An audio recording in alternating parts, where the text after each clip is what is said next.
क्या अभी screen visible है? Yes, sir.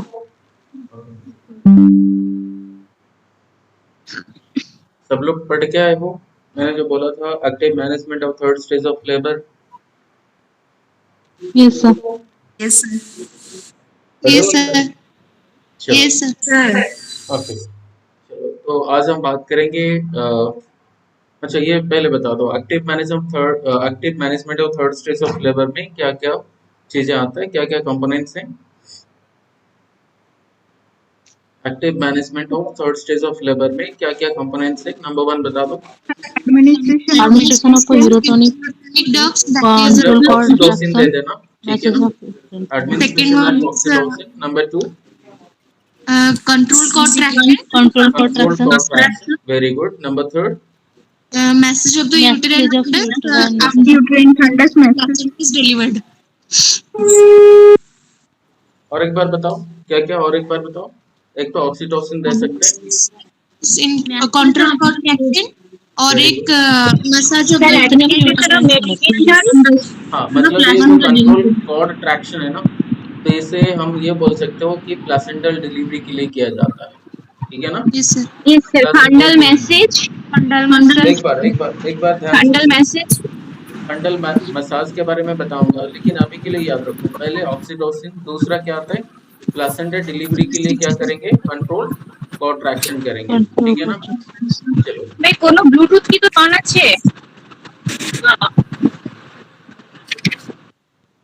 अभी नंबर 3 में क्या आता है बताओ। Fundal massage.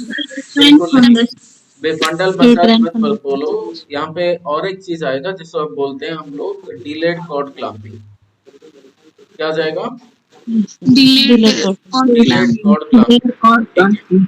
नंबर 4 में अभी जो तुम लोग बोल रहे हो कि फंडल मसाज करना चाहिए, आजकल वो बंद हो गया है, नहीं किया जा रहा है, ठीक है। ठीक है, समझ में आ रहा है? ठीक है, तो अभी अगर याद रखें तो फिर फंडल मसाज यूजुअली नहीं किया जाना चाहिए, बिल्कुल भी नहीं करेंगे, ये वाला बात याद रखो, फंडल मसाज, ठीक है। और इसके बदले अभी वो फंडल मसाज के जगह यहाँ पे यूटेराइन असेसमेंट, यूटेराइन टोन का असेसमेंट, ठीक है ना। यूटेराइन टोन असेसमेंट, ये वाला अभी 4th वाला पॉइंट आ गया है। इसे बोला जाता है न्यू जो अपडेटेड गाइडलाइन है, वो न्यू अपडेटेड गाइडलाइन में फंडल मसाज को हटा दिया गया है।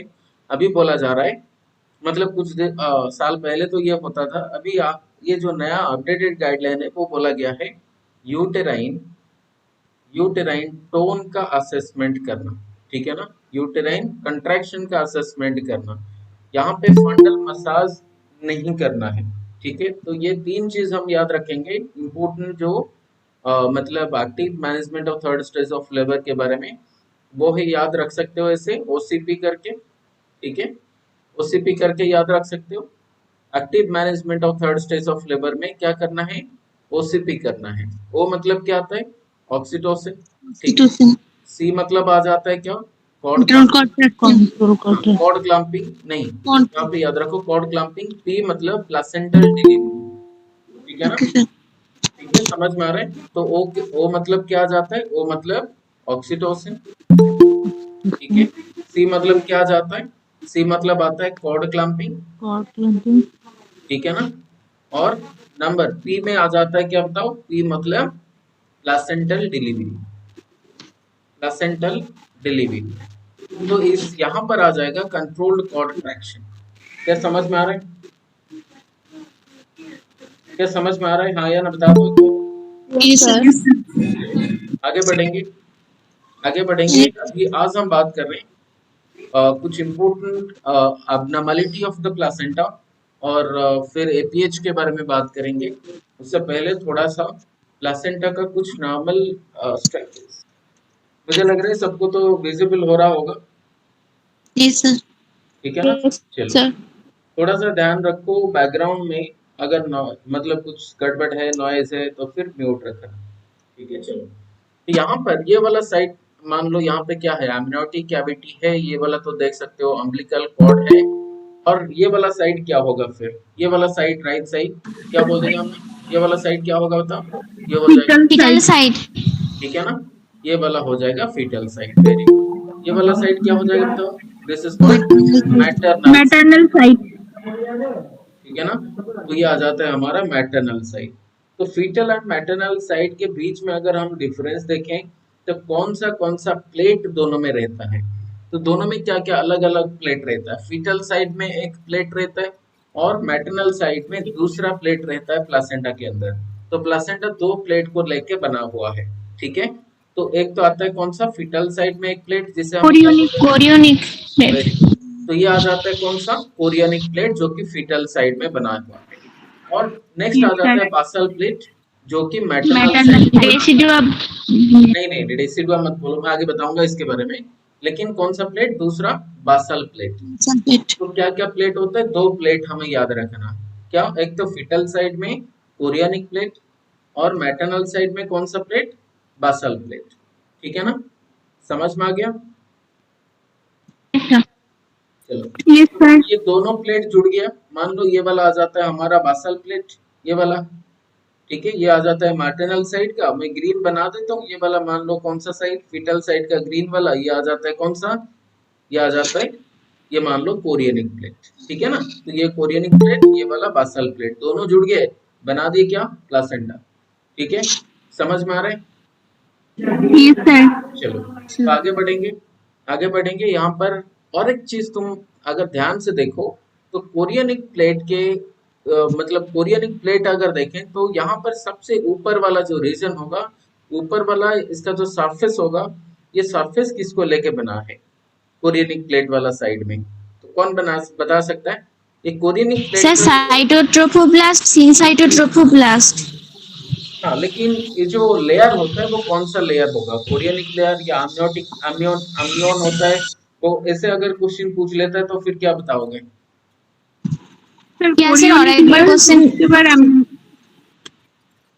पहले कौन सा लेयर आएगा? पहले सबसे बाहर वाला कौन सा होगा? कोरियनिक या फिर chorionic. Chorionic. कोरियन? Chorionic. वो पहले जो सबसे बाहर वाला आएगा वो होगा कोरियनिक लेयर, ठीक है ना। सबसे बाहर वाला क्या आ जाएगा? Chorionic layer. अच्छा, मैं ये और एक चीज यहाँ पे बताना चाहूंगा, एक मिनट देख लेते हैं। तो यहाँ पर मान लो ये सबसे बड़ा वाला आता है जो कि सबको कवर करके रखा। मैं और एक चीज अच्छा से बता देता हूँ। मान लो ये वाला फीटस है, तो कंफ्यूजन एक 100% क्लियर हो जाएगा यहाँ से। फीटस से यह गया है कौन सा? ये मान लो अम्बिलिकल कॉर्ड गया है, ठीक है ना। तो अम्बिलिकल कॉर्ड से फिर मतलब मान लो अम्बिलिकल कॉर्ड से यहाँ से सारे ऑक्सीजन न्यूट्रिएंट ये सारे अंदर आ रहे हैं। और बाहर जाने के लिए कौन सा है? यहाँ पर दूसरा सैक है जिसको हम बोलते हैं योक सैक। इसका काम है सारे मतलब न्यूट्रिएंट को स्टोर करके रखना। ये वाला आ जाता है हमारा अम्बिलिकल कॉर्ड, ठीक है ना। क्या ये विजिबल है या फिर दूसरा अच्छा से बनाऊं? Yes, sir. विजिबल है। मैं दिखाता हूँ दोबारा और एक बार। मान लो ये वाला फीटस है, फीटस का ना ये वाला मान लो अम्बिलिकल कॉर्ड है। अम्बिलिकल कॉर्ड का काम क्या होता है पहले बता दो? अम्बिलिकल कॉर्ड का काम है Sir, carries nutrition and oxygen. Oxygen ले ले लेते, कार्बन, हाइड्रोजन, नाइट्रोजन, ये सारे हमारा जो न्यूट्रिएंट होता है वो सारे through this umbilical cord foetus के अंदर जाएगा, ठीक है ना। अभी फीटस क्या करता है उस टाइम के लिए? क्या करता है हमारा बॉडी के अंदर ना, ये एक सिस्टम रहता है पहले से कि यहाँ पर एक योक सैक करके बना रहता है। तो इसके अंदर भी थोड़ा बहुत न्यूट्रिएंट स्टोर होकर रहता है। अगर मान लो मदर से थोड़ी देर के लिए न्यूट्रिएंट नहीं आया तो फिर ये प्रोवाइड करा सकता है, वो है योक सैक, ठीक है। और इसके साथ साथ और एक सैक होता है, नाम है अलेंटोइक सैक। नाम क्या होगा? Yes, sir. Allantoic sac. Allantoic Waste sac. Remove करने के लिए.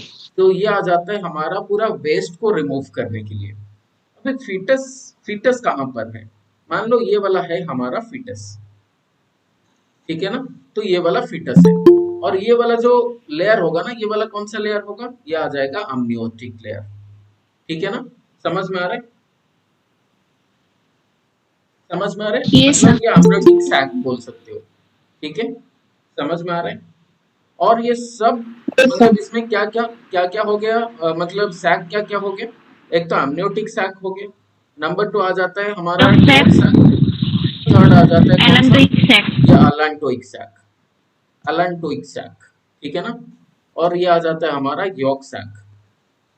तो ये सारे आ जाते हैं, 3 सैक ये आ जाते हैं, और इसको सब सब सैक को ऐसे कवर करके रखा हुआ है एक सबसे बड़ा वाला सैक, नाम होगा कोरियोनिक लेयर। नाम क्या होगा? कोरियोनिक कोरियन लेयर, ठीक है ना? तो कोरियोनिक लेयर या फिर मान सकते हो कोरियोनिक सैक, जो भी तुम बोल सकते हो, कोरियोनिक सैक। कोरियोनिक सैक का कोरियोनिक सैक का और एक यहाँ पर ये मान लो अम्बिलिकस अगर ऐसे बाहर आ गया, अम्बिलिकल कॉर्ड, तो फिर यहाँ से ये कोरियोनिक लेयर से ना ऐसे करके बाहर सारे फिंगर लाइक प्रोजेक्शन ऐसे आ जाते हैं, जिसको हम बोलते हैं ये वाला, देखो ये प्लासेंटा बन जाता है बाद में जाके, ठीक है ना? तो कोरियोनिक लेयर के ऊपर कुछ प्लासेंटा बनाने के लिए कुछ सेल्स ऐसे आ जाते हैं, ठीक है?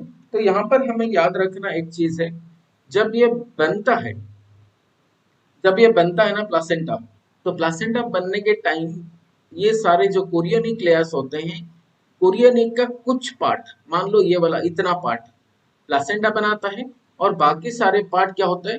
बाकी सारे पार्ट मतलब कुछ पार्ट कोरियोनिक लेयर का प्लासेंटा बनाता है, और बाकी पार्ट पूरा खाली रहता है। समझ में आ रहे? समझ में आ रहे? ये सर Yes, sir. चलो, तो आगे बढ़ेंगे। यहाँ पर बात करेंगे हम लोग abnormality ऑफ द प्लासेंटा के बारे में। मुझे लगता है थोड़ा बहुत मैंने प्लासेंटा क्लास में और भी और ज्यादा डिटेल में बताया है, प्लासेंटा का जो विलर्स कैसे बनता है, और फिर यहाँ पे फिटल सर्कुलेशन के अंदर वो कैसे, ब्लड सर्कुलेशन के अंदर कैसे एक्सचेंज होता है, वो सारी चीज मैंने बताया है। वो वाला क्लास भी देख सकते हो। ये कोरियोनिक प्लेट, सिंसिटो ट्रोपोब्लास्ट लेयर कहाँ से आया, कैसे हुआ, वो सारे डिटेल मैंने वहां पे बताया है। वो प्लासेंटा वाला क्लास दोबारा देख लेना अगर तुम्हें अभी भी समझ में नहीं आ रहा है, ठीक है? और दोबारा बताने के लिए भी ज्यादा टाइम लगेगा, तो हम टाइम वेस्ट नहीं करेंगे, आगे बढ़ेंगे। मुझे लगता है तब सबको समझ में आ गया होगा जहाँ जो मैंने अभी तक बताया। ये सर Sir, basal plate. क्या है? बासल प्लेट क्या है वो पूछ रही हो? Yes, sir. बासल प्लेट ये है मैटरनल साइड का प्लासेंटा, ठीक है ना? मैटरनल साइड का मतलब प्लासेंटा का 2 पार्ट होता है, ठीक है? तो डेसिडुआ बेसालिस, और एक बार बताओ। ये डेसिडुआ बेसालिस है। डेसिडुआ, और एक बार डेसिडुआ बेसालिस डेसिडुआ बेसिलिस किसका होता है बताओ पहले। मैटरनल साइड का। मैटरनल साइड का क्या? ये बासल प्लेट वही है क्या? नहीं, मैं ये पूछ रहा हूँ डेसिडुआ बेसिलिस पहले तो क्लियर कर लो, वो क्या होता है? डेसिडुआ किसको बोला जाता है? डेसिडुआ कौन बता सकता है? जो डेसिडुआ किसको बोला जाता प्रेग्नेंट इंडोमेट्रियस, प्रेग्नेंट है? इंडोमेट्रियस। एंडोमेट्रियम को बोला जाता है, ठीक है ना? एंडोमेट्रियम को, मतलब प्लासेंटा को तो नहीं, समझ रही हो ना? चलो, तो यहाँ पर ये बासल प्लेट को ना क्यों बोल देंगे फिर डेसिडुआ बेसिलिस करके? नहीं बोलेंगे, ठीक है ना? तो प्लासेंटा जहां पर अटैच होता है, जो पार्ट में एंडोमेट्रियम का जो पार्ट में प्लासेंटा अटैच होता है, वो वाला पार्ट को हम बोलते हैं इम्प्लांटेशन साइड को, वो वाला पार्ट को हम बोलते हैं डेसिडुआ बेसिलिस, ठीक है? समझ में आ रहा है? मैं आगे भी बताऊंगा इसके बारे में, डेसिडुआ के बारे में। अभी के लिए इतना याद रखो। बासल प्लेट क्या होता है? Basal plate is the maternal part of the placenta, I mean maternal side of the placenta, whereas chorionic plate वो वाला पार्ट होता है जो कि foetal part of the placenta होता है। क्या समझ में आ रहा है? Yes sir. आगे बढ़ेंगे। यहाँ पे अबनॉर्मलिटी के बारे में बात करेंगे, प्लासेंटा का अबनॉर्मलिटी के बारे में। Placenta abnormality of the placenta and chord. पहला वाला जो अबनॉर्मलिटी एग्जाम में पूछता है वो है प्लासेंटा सक्सेंचुरिया। तो एग्जाम में ऐसे इमेज बेस्ड क्वेश्चन, ज्यादातर ऐसे क्वेश्चन पूछ लेगा कि बताओ ये वाला कौन सा टाइप का प्लासेंटा है, तो आंसर बनेगा प्लासेंटा सक्सेंचुरिया, ठीक है? प्लासेंटा सक्सेंचुरिया। इसमें क्या तुम्हें नजर डिफरेंस दिख रहा है एक नॉर्मल प्लासेंटा और Sir, one lobe are और more लोग another ओरिजिनल प्लासेंटा मान लो ये वाला attached एक to main the lobe male है, lobe. हाँ, तो ये वाला एक मेन लोब है, ठीक है ना, तो मेन लोब है, और इसमें से एक छोटा वाला लोब एक दूर बनाया हुआ है, कोई अलग डिस्टेंस में, और दूसरा एक लोब बनाया गया है, मतलब बन गया है, ठीक है ना, तो ये वाला आ जाता है एक छोटा सा लोब, स्मॉल लोब, ठीक है ना। तो ये लोब के बीच में, जो main lobe and small lobe के बीच में, देखो यहाँ पर एक क्या है, ब्लड वेसल है जो कनेक्ट किया है, ये वाला ब्लड वेसल को हम क्या बोल देंगे, कम्युनिकेटिंग ब्लड वेसल, क्या बोल देंगे इसको, कम्युनिकेटिंग ब्लड वेसल। क्या समझ में आ रहा है यहाँ तक? Yes sir. तो यहाँ पर मैंने क्या बोला, प्लेसेंटा सक्सेंचुरिया मतलब क्या आ जाता है, प्लेसेंटा का एक तो मेन लोब होगा, और उससे दूर एक छोटा सा लोब अगर बन रहा है, इसे हम क्या बोल देंगे, मतलब ये मान लो दो प्लेसेंटा का डिवीजन हो गया, ठीक है ना, तो इसे बोल देंगे प्लेसेंटा सक्सेंचुरिया।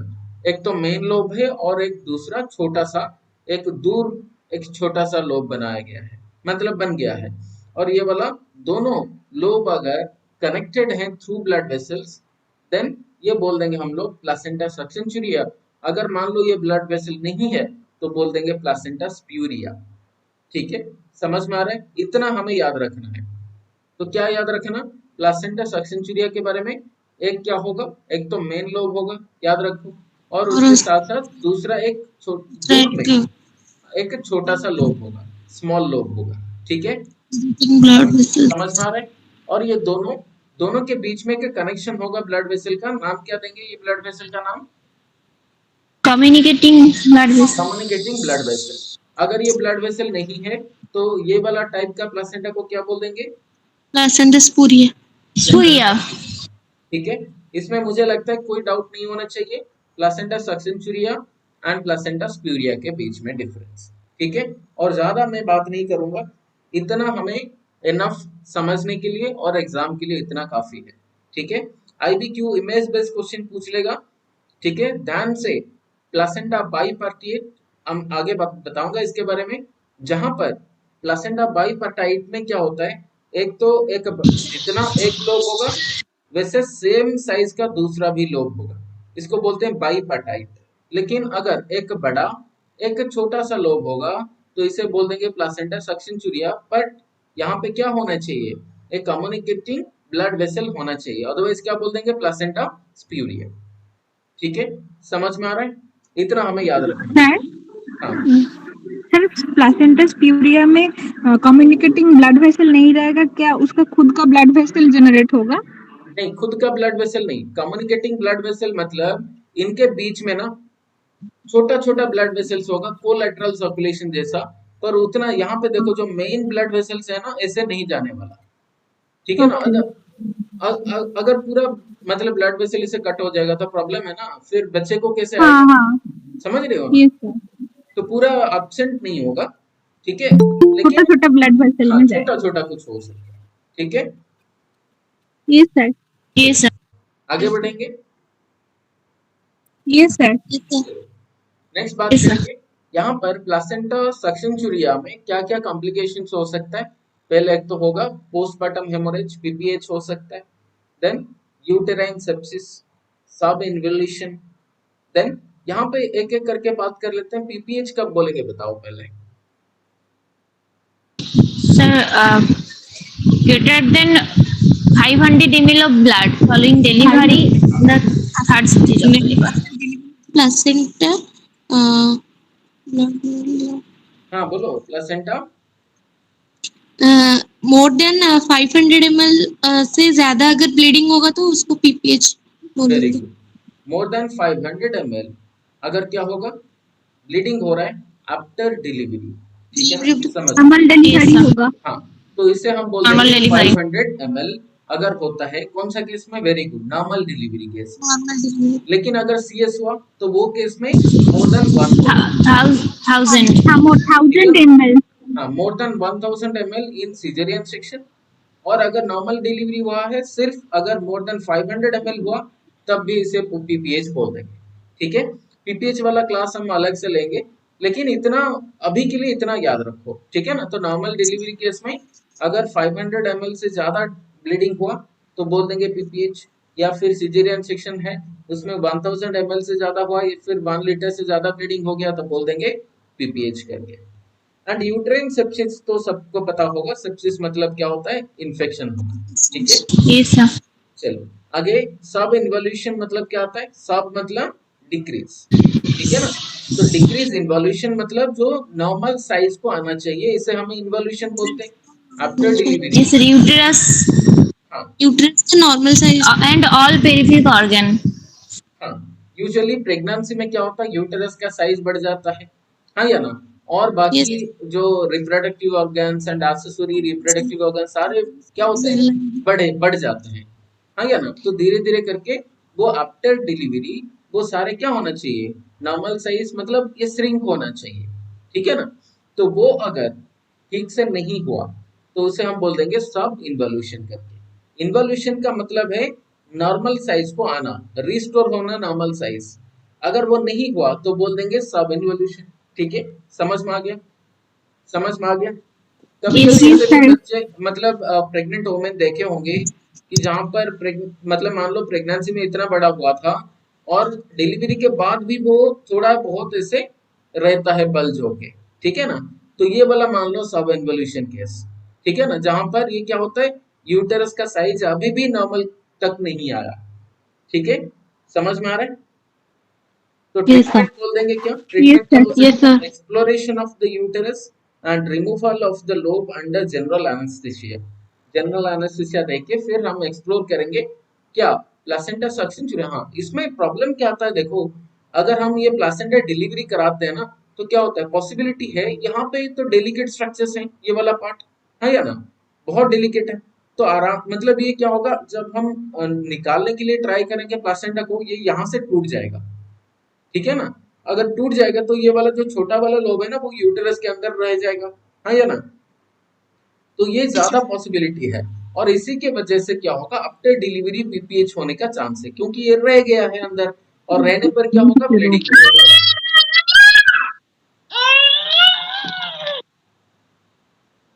चलो, तो ये पीपीएच होने का चांस है, ये जैसे ही रुक जाएगा यूटेरस के अंदर, नंबर वन। नंबर टू, अगर ये यूटेरस के अंदर रुक जाता है तो फिर बाद में क्या हो सकता है, पॉसिबिलिटी यहाँ पे ब्लड वेसल ये सारे तो कट ऑफ हो गया, हाँ या ना, तो धीरे धीरे ये सेप्सिस के टुवर्ड्स जाएगा, ठीक है। और यूटेरस साइज कम नहीं होने वाला, क्यों कम नहीं होगा, इसमें से क्या होगा, हार्मोन सारे रिलीज होगा, हाँ या ना, जो कि रिलैक्स करके रखेगा यूटेरस को, और उसके साथ साथ ये अंदर में होगा तो फिर यूटेरस का साइज कम मतलब छोटा नहीं होने वाला, ठीक है ना। तो ये सारे प्रॉब्लम्स आते हैं जब ये प्लासेंटा सक्सेंचुरिया होगा। क्या समझ में आ रहा है सबको यहाँ तक। प्रॉब्लम वहां Yes, पर आता sir. है जहां पर ये Yes, sir. यस हम Yes, sir. Placenta delivery Yes, किया sir. लेकिन ये कट होके ये छोटा वाला पार्ट यूटेरस के अंदर रुक गया, ठीक है, उतना समझ लो, ठीक है। Yes, sir. चलो आगे बढ़ेंगे।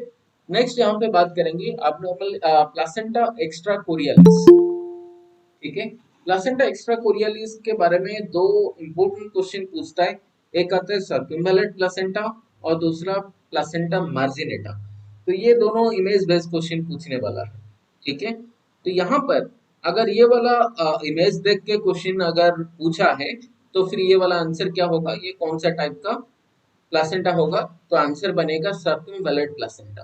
क्या होगा बताओ, सर्कुम्बुलेट प्लासेंटा। Circumvallate placenta. तो ये जानने के लिए कि ये प्लासेंटा को क्यों हम सर्कुम्बुलेट प्लासेंटा बोल दिए, तो हमें थोड़ा सा और जानना पड़ेगा रिगार्डिंग दी मार्जिनेटा एंड सर्कुम्बुलेट।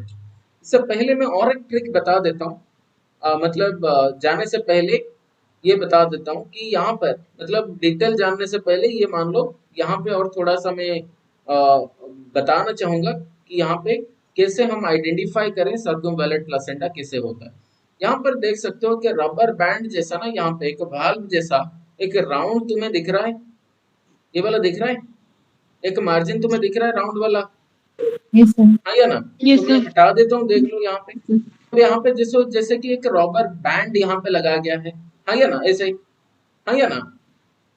तो ये सिर्फ एंड सिर्फ सर्कुम्बुलेट में दिखाई देता है, लेकिन मार्जिनेटा में नहीं दिखाई देता। समझ में आ रहा है, कौन सा केस में दिखाई देता है, सर्कम्बुलेट में दिखाई देता है। सर्कुम्बुलेट। कभी भी तुम्हें ये प्लासेंटा के ऊपर ऐसे फोल्ड होके ना, ये देखो कोरियनिक प्लेट क्या हो गया, ऐसे फोल्ड हो गया, फोल्ड फोल्ड होके, हो ठीक है, फोल्ड होके क्या हो गया है, फोल्ड होके एक रिंग जैसा बना दिया है, ये रिंग जो बनाया है ये ही इंडिकेट कर रहा है ये कौन से टाइप का हो सकता है, सर्क्यूवैलेट टाइप का। ठीक है, आगे मैं बताऊंगा आगे फिर क्या होता है एक्स्ट्रा कोरियलिस में। ठीक है, चलो तो यहाँ पे प्लासेंटा एक्स्ट्रा कोरियलिस में क्या होता है कि कोरियनिक प्लेट छोटा होता है as compare to basal plate. मैंने एक चीज बताया था, कोरियनिक प्लेट कौन सा साइड का होता है, एक तो फीटल साइड का, हाँ या ना, और बासल प्लेट क्या होगा, मैटरनल साइड, हाँ या ना, समझ में आ रहा है? Yes, sir. सारे Yes, ग्रुप sir. में क्यों हो? Yes, sir. चलो, Yes. तो मैंने एक चीज बताया यहाँ पे, मान लो ये वाला आ जाता है मैटरनल साइड। मैंने क्या बताया, मैटरनल साइड का कौन सा होगा, जैसे कि बासल प्लेट। Vessel plate. ठीक है ना, तो ये आ जाता है हमारा बासल प्लेट जो कि मैटरनल साइड। मैंने बोला कि जो कोरियनिक प्लेट होगा that will be less than basal plate. ठीक है ना, अगर लेस मतलब क्या आ जाता है, छोटा होना। ठीक है ना, मतलब मान लो ऐसे हो गया।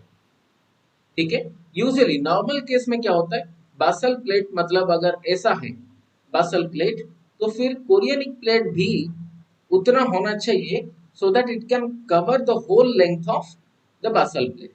बासल प्लेट को पूरा ऐसे होल लेंथ इसे कवर करके रखना जरूरी है।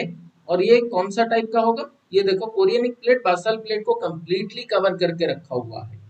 लेकिन अगर मैं बोलूं ये वाला केस में, यहाँ पर देखो chorionic plate completely basal plate को कवर नहीं किया है या ना, तो जो खाली जगह बच गया है यहाँ पर देखो ये वाला पार्ट। ठीक है ना, यहाँ से यहाँ तक ये पूरा खाली वाला पार्ट है, क्या दिख रहा है यहाँ तक, यहाँ से यहाँ तक, हाँ या ना। Yes, sir. चलो, तो ये वाला पार्ट ही प्रॉब्लमेटिक है। ठीक है, मैं आगे बताऊंगा इसके बारे में और क्या क्या तो होगा। नॉर्मल कौन सी है?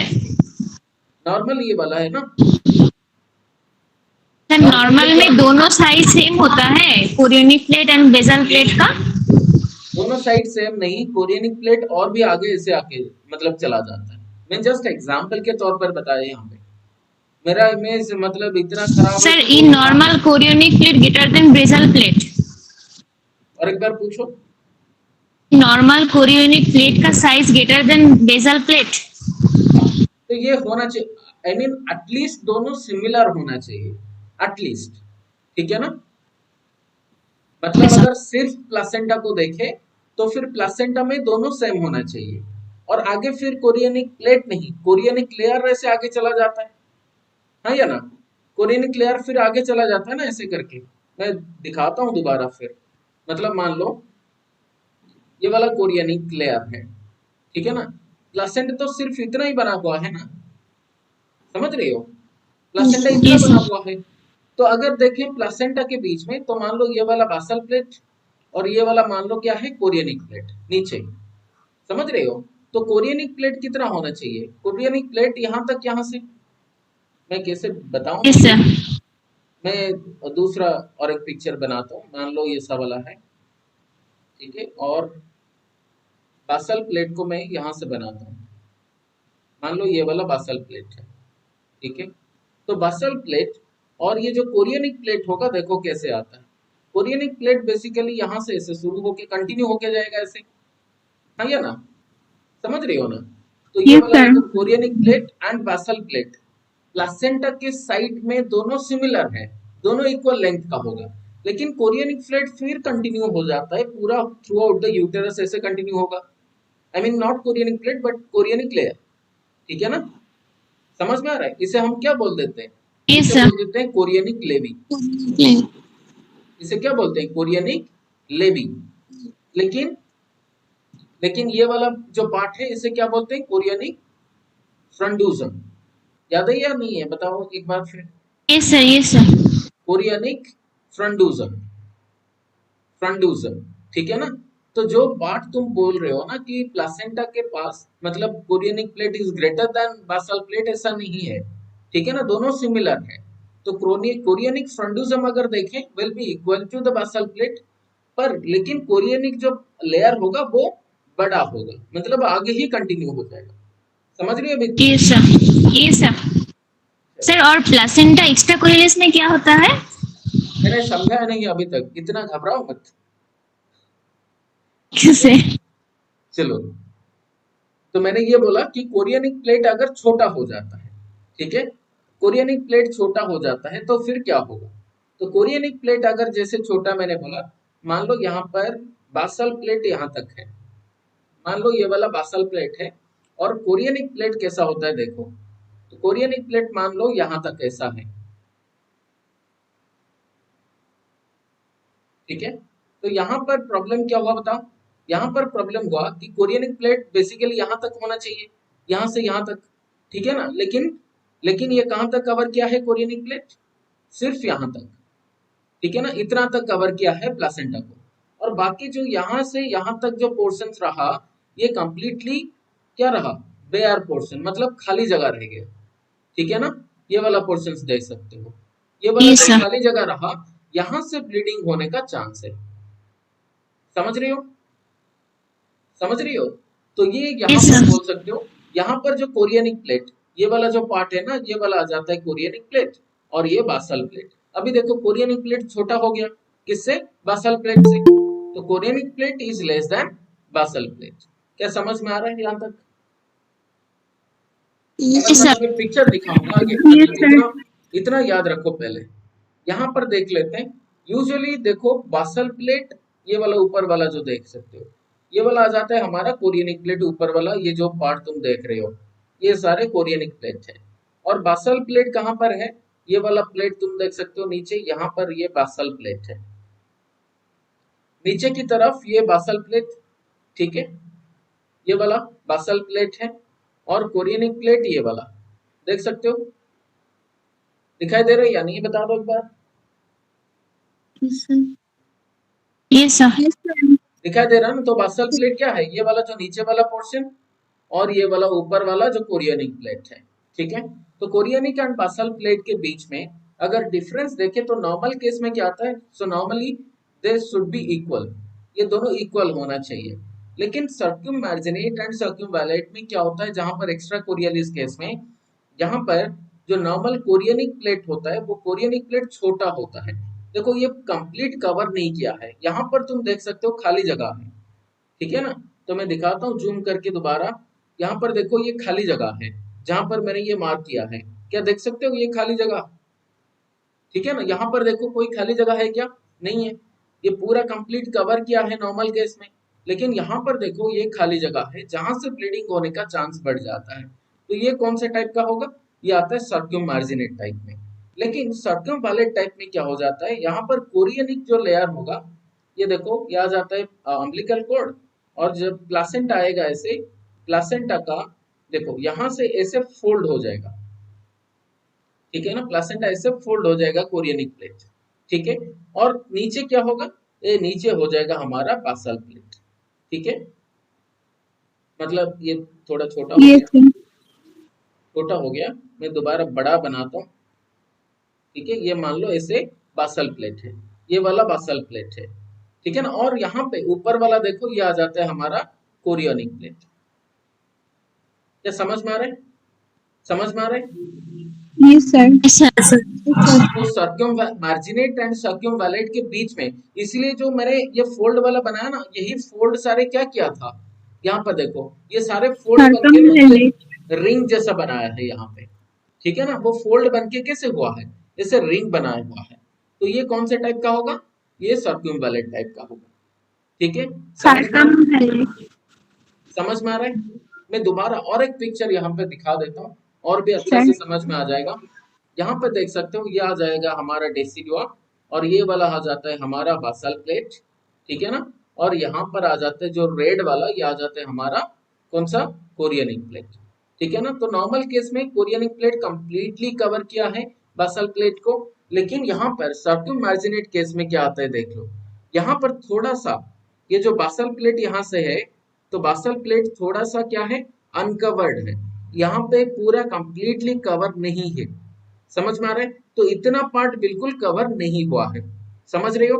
तो ये बोल देंगे हम लोग सर्क्यूममार्जिनेट। लेकिन सर्क्यूमवैलेट में क्या होता है? ये कोरियनिक जो प्लेट है ना, ऐसा फोल्ड बन गया है। क्या हो गया है? ऐसा फोल्ड हो गया है। क्या दिखाई दे रहा है यहाँ पे? ठीक है ना। तो यहाँ Yes. पे एक तो बासल प्लेट क्या है? कंप्लीटली बेयर, मतलब पूरा नेकेड है, और इसके साथ साथ इसके ऊपर कोई कवर नहीं, और उसके साथ साथ ये जो कोरियनिक मतलब लेयर है, ये फोल्ड बन गया है, ठीक है ना, समझ में आ रहा है।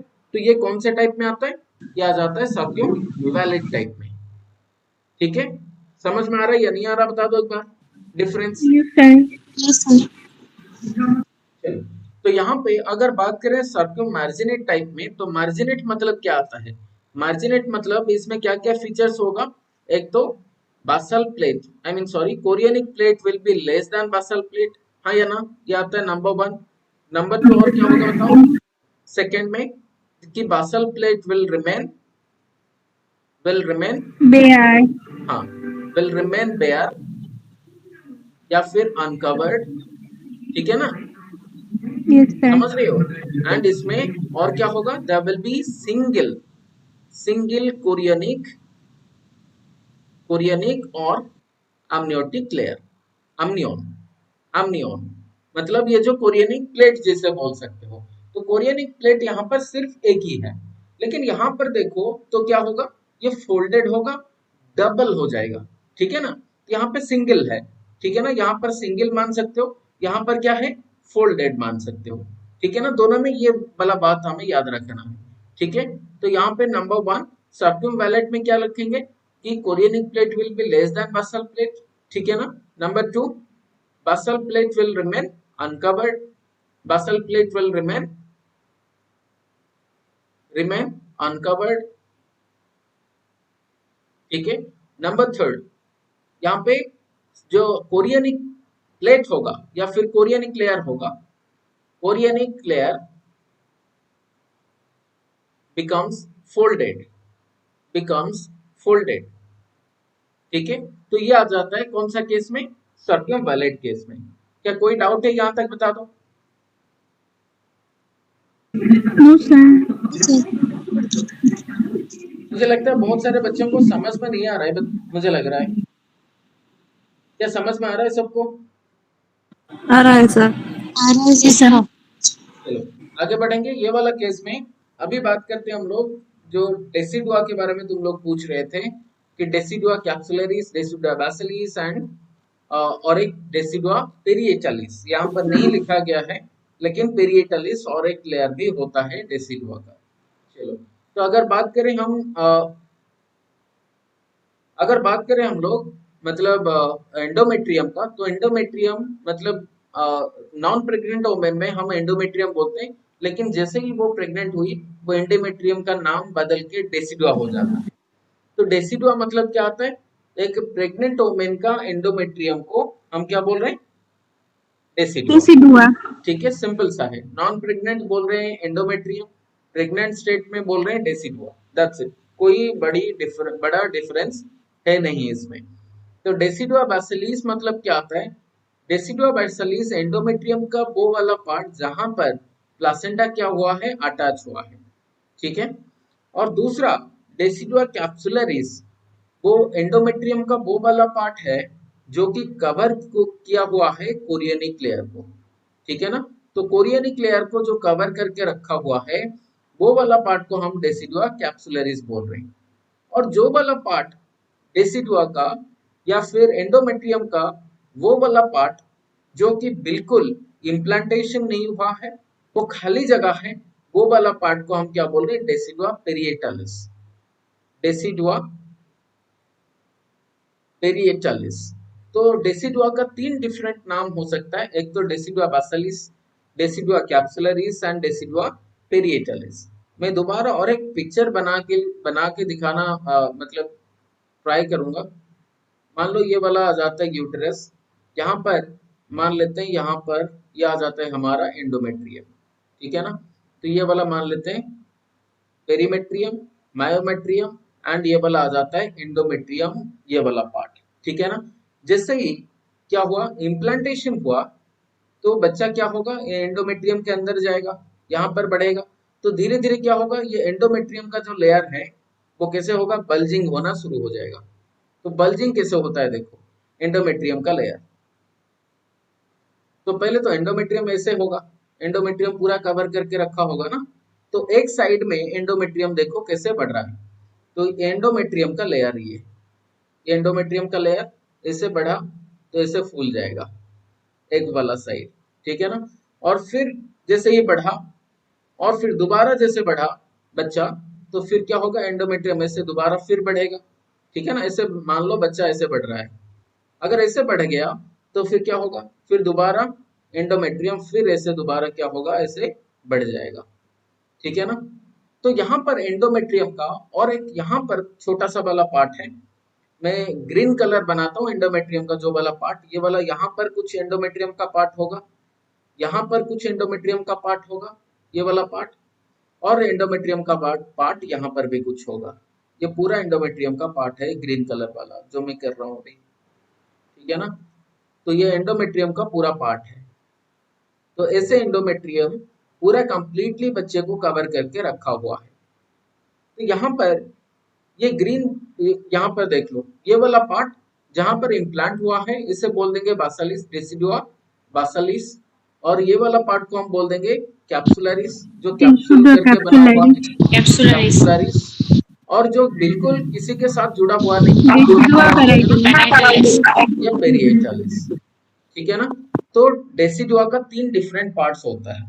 मुझे लग रहा है अभी सबको समझ में आ गया होगा। प्लासेंटा के साथ decidua, yes sir. Yes sir, अभी समझ में आ गया। यस सर, चलिए, यस सर, ठीक है, आगे बढ़ते हैं। तो यहाँ पर बात करेंगे हम लोग दूसरा और एक abnormality ऑफ द प्लासेंटा, वो है प्लासेंटा मेम्ब्रेनेसिया, प्लासेंटा मेम्ब्रेनेसिया और प्लासेंटा डिफ्यूजा।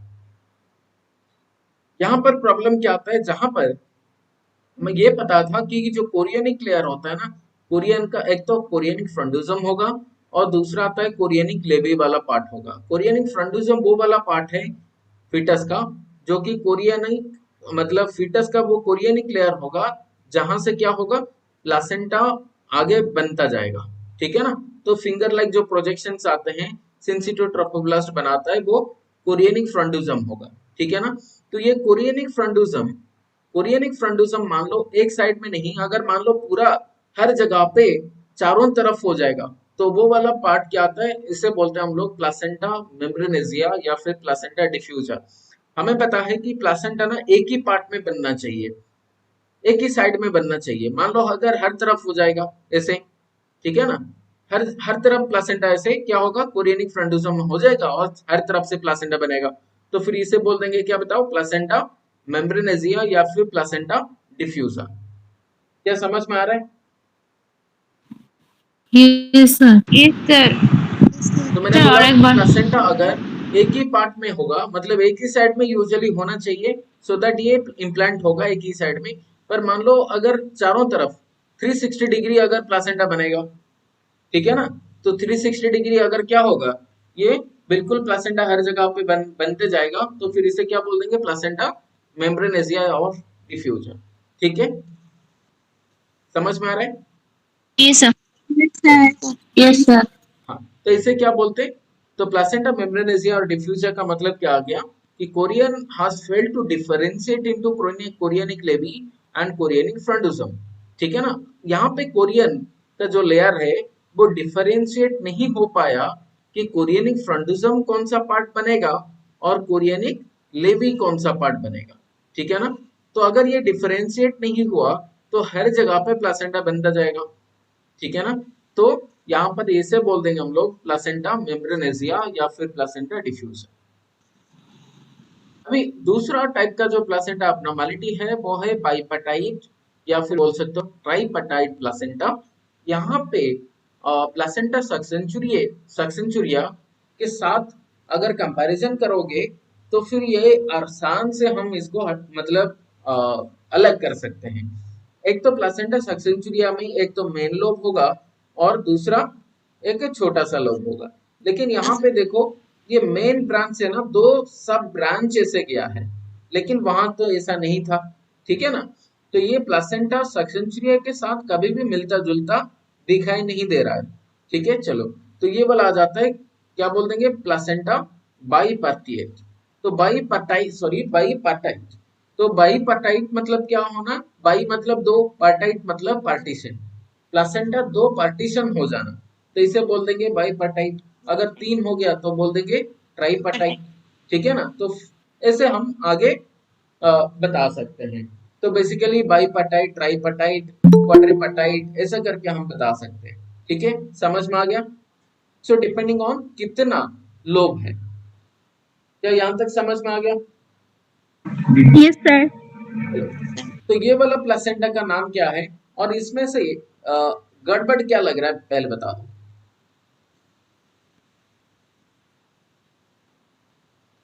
ये तो एक प्लेसेंटा सर प्लेसेंटा सर के कॉर्ड, बीच में यहाँ पे एक होल है, जी सर, तो ये यस वाला सर। होल प्लेसेंटा के बीच में एक क्या मतलब एब्सेंट है, कॉटिलीडन एब्सेंट है, या फिर कॉटिलीडन एब्सेंट है जिसे बोल सकते हो, या छोटा सा लोब एब्सेंट है, ठीक है ना। तो इसे हम क्या बोल देंगे, एक छोटा सा होल है प्लेसेंटा के बीच में। तो ये टाइप का इमेज बेस्ड क्वेश्चन अगर पूछता है तो आंसर बनेगा प्लेसेंटा फेनेस्ट्रेटा। क्या फेनेस्ट्रेट मतलब क्या होना, होल हो जाना। फोरबा होल, फेनेस्ट्रेट का मतलब है होल, ठीक है। अगर प्लेसेंटा के अंदर एक होल है तो बोल देंगे प्लेसेंटा फेनेस्ट्रेटा, ठीक है, समझ में आ गया। आगे बढ़े, यस समझ में आ सर। गया? चलो जी सर, नेक्स्ट बात करेंगे अब्नॉर्मलिटी ऑफ प्लेसेंटा के अंदर और कुछ इंपॉर्टेंट चीज, वो है प्लेसेंटा अक्रेटा, इनक्रेटा एंड परक्रेटा, ठीक है।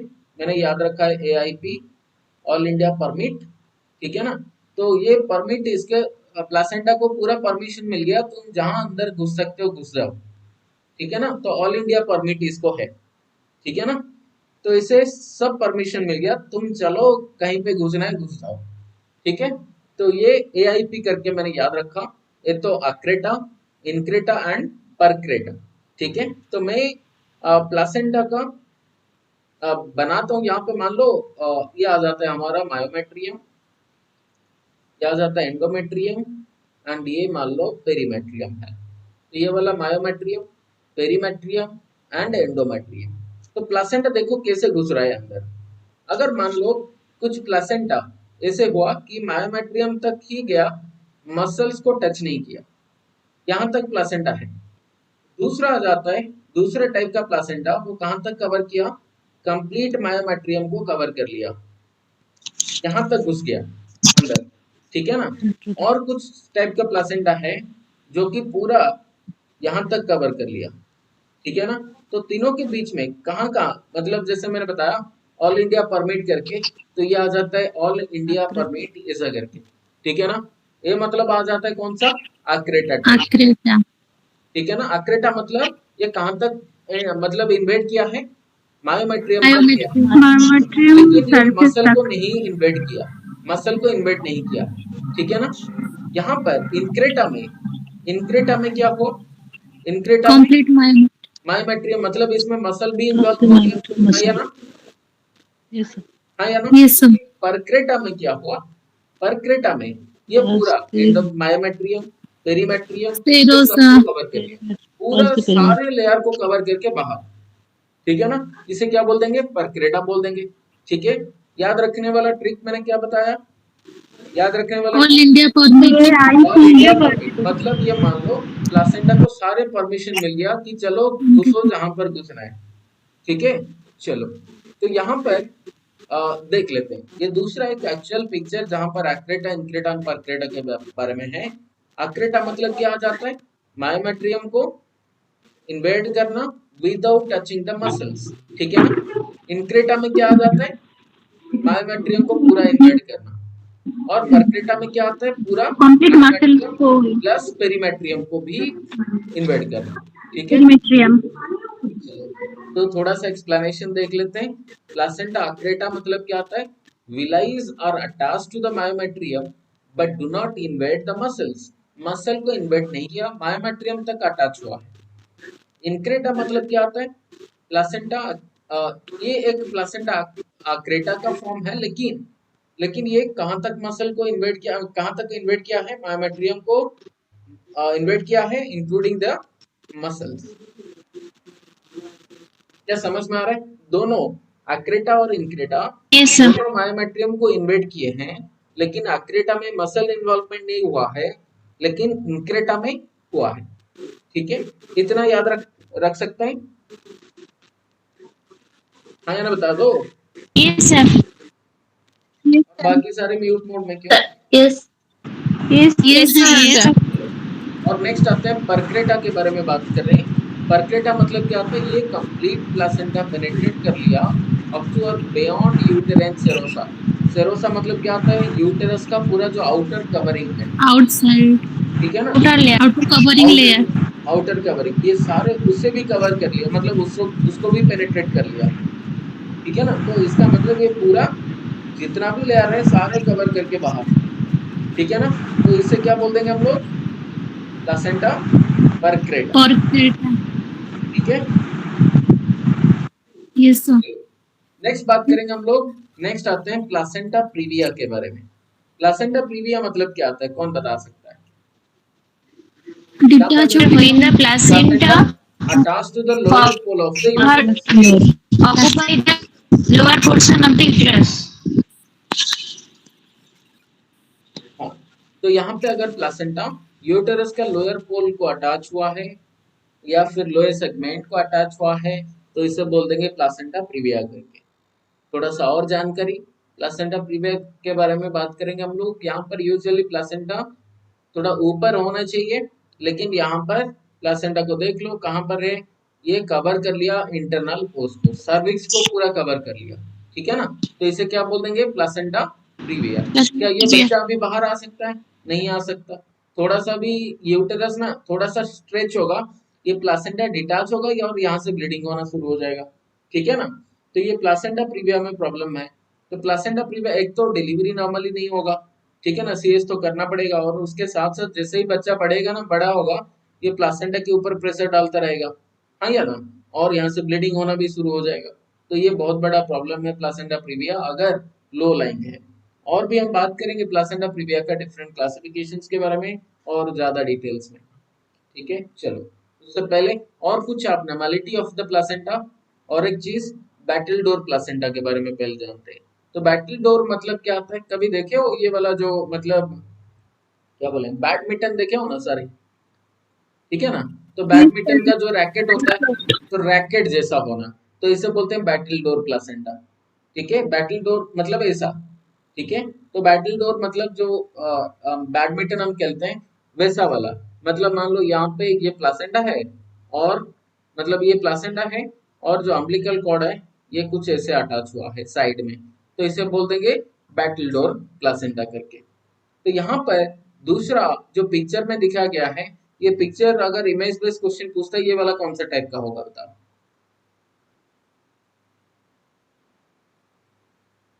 Membranous, sir. Membranous. इसे बोलते हैं वेलामेंटस। वेलामेंटस मतलब क्या होता है? वेलामेंटस मतलब कुछ Membrane. स्टैम्प्स, हाँ बताओ। देखो अम्बिलिकल Membrane, कॉर्ड sir. ना, Membrane. ये देखो यहाँ पर अम्बिलिकल कॉर्ड ना यहाँ तक आया और उसके बाद बेसिकली अम्बिलिकल कॉर्ड ना पूरा अटैच यहाँ तक होना चाहिए। मान लो ये वाला प्लासेंटा यहाँ से शुरू हुआ और ये अम्बिलिकल कॉर्ड यहाँ से एंड हो जाता है और फिर यहाँ से ब्रांचेस होना शुरू हो जाएगा, ऐसा नहीं होना चाहिए, ठीक है ना? तो ब्रांचिंग कहाँ से शुरू होता है?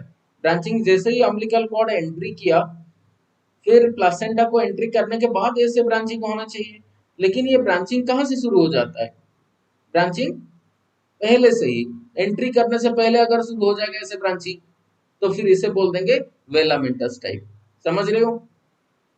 समझ रही हो? Yes sir. मतलब प्लासेंटा को एंट्री करने से पहले क्या हो गया? ब्रांचिंग हो गया, ठीक है ना? समझ में आ रहा है? मान लो इसे प्लासेंटा मैंने ये बनाया और ये अम्बिलिकल कॉर्ड आ जाता है। नॉर्मल केस में क्या होना चाहिए? नॉर्मली यहाँ पर प्लासेंटा को एंट्री किया और उसके बाद ये क्या होता है? ऐसे ब्रांचिंग होता है नॉर्मल केस में ऐसे, ठीक है ना? लेकिन वेलामेंटस टाइप में क्या होगा? ये मान लो प्लासेंटा है और ये कुछ दूर में ही क्या हो जाएगा? ऐसे ब्रांचिंग हो जाएगा, ठीक है ना? तो ऐसे ब्रांचिंग हो जाएगा पूरा दूर से ही ब्रांचिंग हो जाना, इसे क्या बोल देंगे? वेलामेंटस इंसर्शन। क्या बोलेंगे इसको जल्दी बताओ? वेलामेंटस। हमें ऑडिबल सबको सुनाई दे रहा है? हाँ या ना बता दो एक बार। हमें ऑडिबल?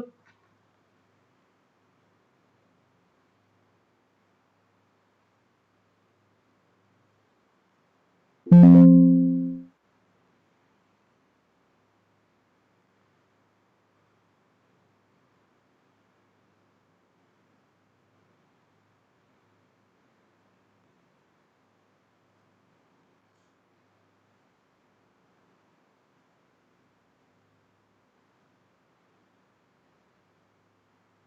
I audible now?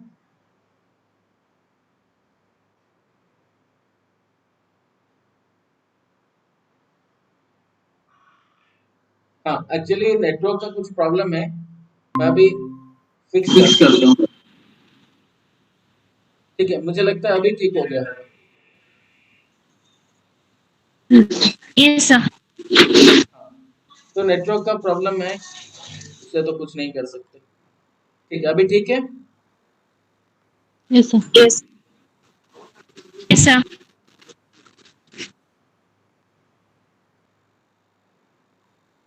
तो अभी ये वाला टाइप का जो प्लासेंटा है, इसे क्या बोल देंगे हम लोग? वेलामेंटस टाइप। क्या बोल देंगे? Filament. वेलामेंटस टाइप। ठीक है ना? तो वेलामेंटस बोलने का मतलब क्या है? मैंने अभी जैसे बताया था, पहले क्या किया मैंने कि ऐसे प्लासेंटा, अगर मान लो ये वाला प्लासेंटा है और अम्बिलिकल कॉर्ड ऐसे आया, तो नॉर्मली क्या होना चाहिए? नॉर्मली यहाँ पर आने के बाद फिर ऐसे ब्रांचिंग होना चाहिए। ठीक है ना? तो ये आता है कौन सा? नॉर्मल केस में। लेकिन अगर प्लासेंटा ये है और थोड़ी दूर ही जो अम्बिलिकल कॉर्ड है वो क्या हो गया? ऐसे ब्रांचिंग हो गया, तो ये वाला केस में क्या होगा? ये तो प्रॉब्लमेटिक है। ठीक है ना? तो ये वाला केस को हम बोलते हैं वेलामेंटस टाइप। इसे क्या बोल देंगे? वेलामेंटस। क्या समझ में आ रहा है? Yes, sir. Yes, sir. Yes, sir. Yes, sir. तो वेलामेंटस इंसर्शन ऑफ द कॉर्ड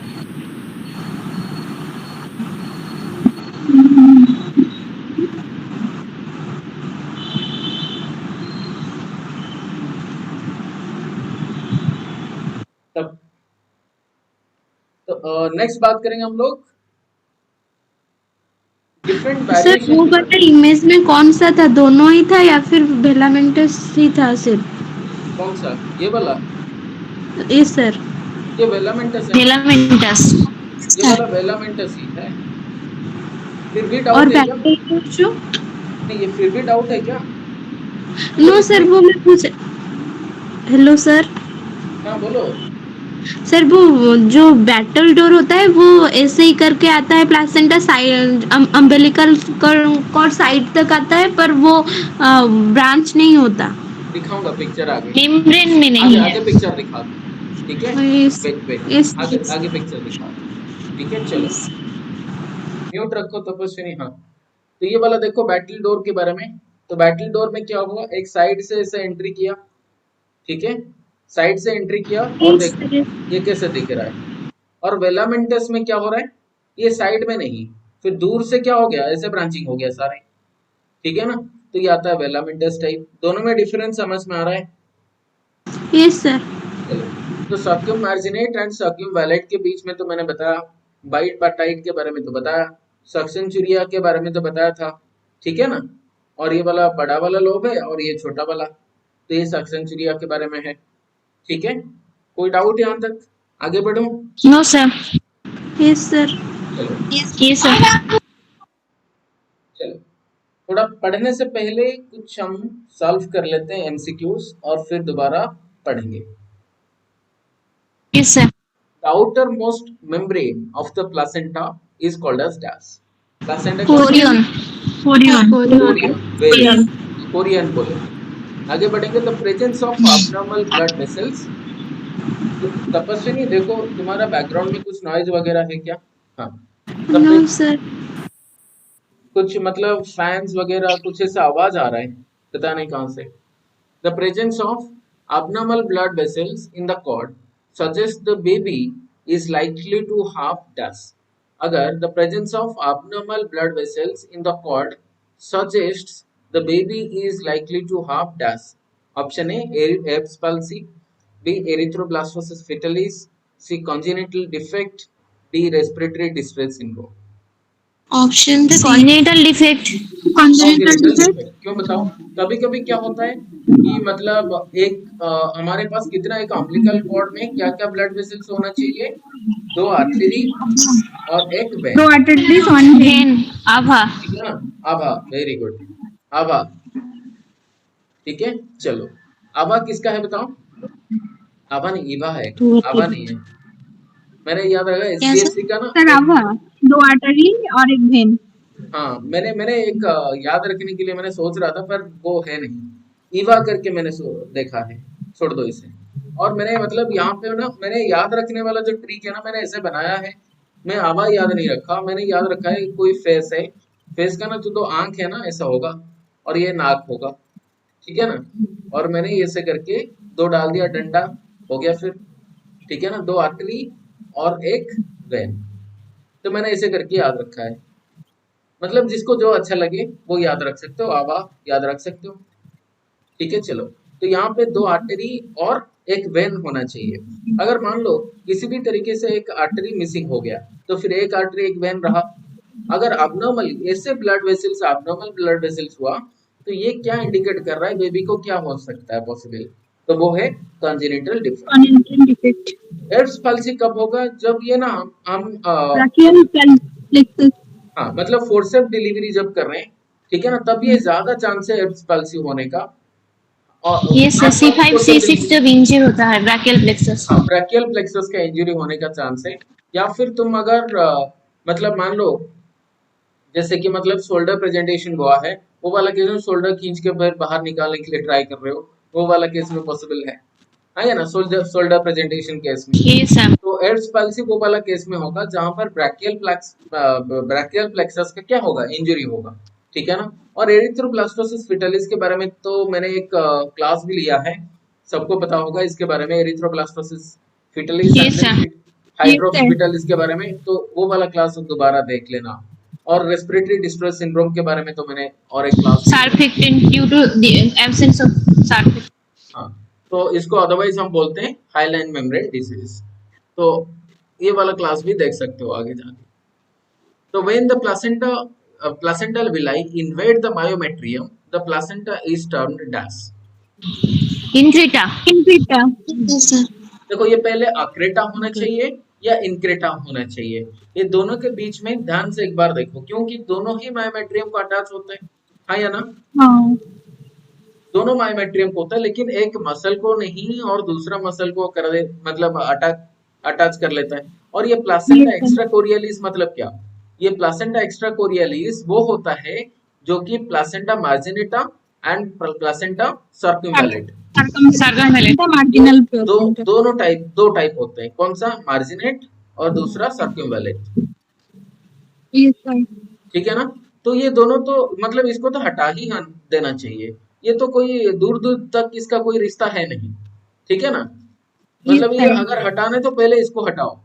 ठीक है, चलो। परक्रेटा के बारे में तो ये तो बिल्कुल गलत हो जाएगा। अगर कंफ्यूजन होना चाहिए तो फिर ये दोनों के बीच में। ठीक है, तो अक्रेटा और इनक्रेटा, क्योंकि दोनों ही मायोमेट्रियम का अटैच होते हैं। ठीक है ना? चलो, अभी ये बता दो कौन सा आंसर बनेगा यहाँ पे? सर इन्वेट बोला है, इन्वेट मतलब तो पूरा। तो आंसर फिर क्या होगा? इनक्रेटा होगा। ठीक है ना? क्योंकि ये कंप्लीट मायोमेट्रियम को इन्वेट किया है। ठीक है, चलो। अगर ये पूछ लेता कि मायोमेट्रियम को पार्शियली किया है या फिर मायोमेट्रियम को अटैच हुआ है, तो फिर हम बोल देते अक्रेटा। ठीक है, चलो आगे बढ़ेंगे। What is placenta accreta? ठीक है, यहाँ पर देखो क्या क्वेश्चन पूछ रहा है। अक्रेटा मतलब क्या? It is the condition in which the placenta is anchored to the myometrium. Option B, it is the condition in which placenta is attached to the upper uterine segment. Option C, it is the condition in which placenta is anchored to the endometrium. D, it is the condition in which placenta is attached to the lower uterine segment. Option C sir. Sir option A. कौन बोला? कौन बोला option C? Mobile के अंदर घुस के मारूंगा फिर जाके। Option A sir. Sir option A. Option A. Option A is the correct. देखो, अक्रेटा मतलब हमें पता है कि मायोमेट्रियम को अटैच होना चाहिए। अटैच होता है वो एंकर्ड सर एंकर्ड कैसे होगा? वो एंडोमेट्रियम को एंकर करना है, उसके बाद मायोमेट्रियम को अटैच करेगा। अच्छा ठीक है, एंडोमेट्रियम तो सभी एक मिनट एनकोड करता है। ठीक है। हाँ, तो मैंने क्वेश्चन क्या था बताओ, एक तो मायोमेट्रियम, एक तो एंडोमेट्रियम, ये दोनों के बीच में कंफ्यूज हो रहे हो क्या? एंकरिंग मतलब क्या होना है बताओ पहले, एंकर मतलब क्या है? एंकर एडहियर मतलब करना, अटैच होना, ठीक है ना? क्या मायोमेट्रियम का अटैच नहीं होता है क्या एक्रेटा में? ये सर क्या नहीं होता है क्या? तुम अगर ऐसे बोल दोगे कि फिर मतलब ये परक्रेटा, वो क्या एंडोमेट्रियम को कवर करके नहीं जाता है क्या? Yes sir. तो मतलब अक्रेटा, इंक्रेटा, परक्रेटा सारे तो एंडोमेट्रियम को कवर करेंगे, उसके बाद फिर तो जाएंगे ना आगे। तो थोड़ी ना हम सबको Yes, sir. बोल देंगे एंडोमेट्रियम को ये वाला, तो फिर सबके लिए सी करेक्ट होगा, ठीक है ना? ऐसा नहीं होता, ठीक है? तो करेक्ट क्या होगा? Option A. तो मायोमेट्रियम को अटैच होना ये करेक्ट है। ये अक्रेटा, प्लासेंटा अक्रेटा मतलब क्या? Sir anchored means sir attachment और एडहेरेंस। अटैचमेंट, अधेरेंस मतलब अटैचमेंट अधेरेंस का डिफरेंस क्या है बताओ पहले? अधेर मतलब और अटैचमेंट मतलब क्या डिफरेंस है बताओ?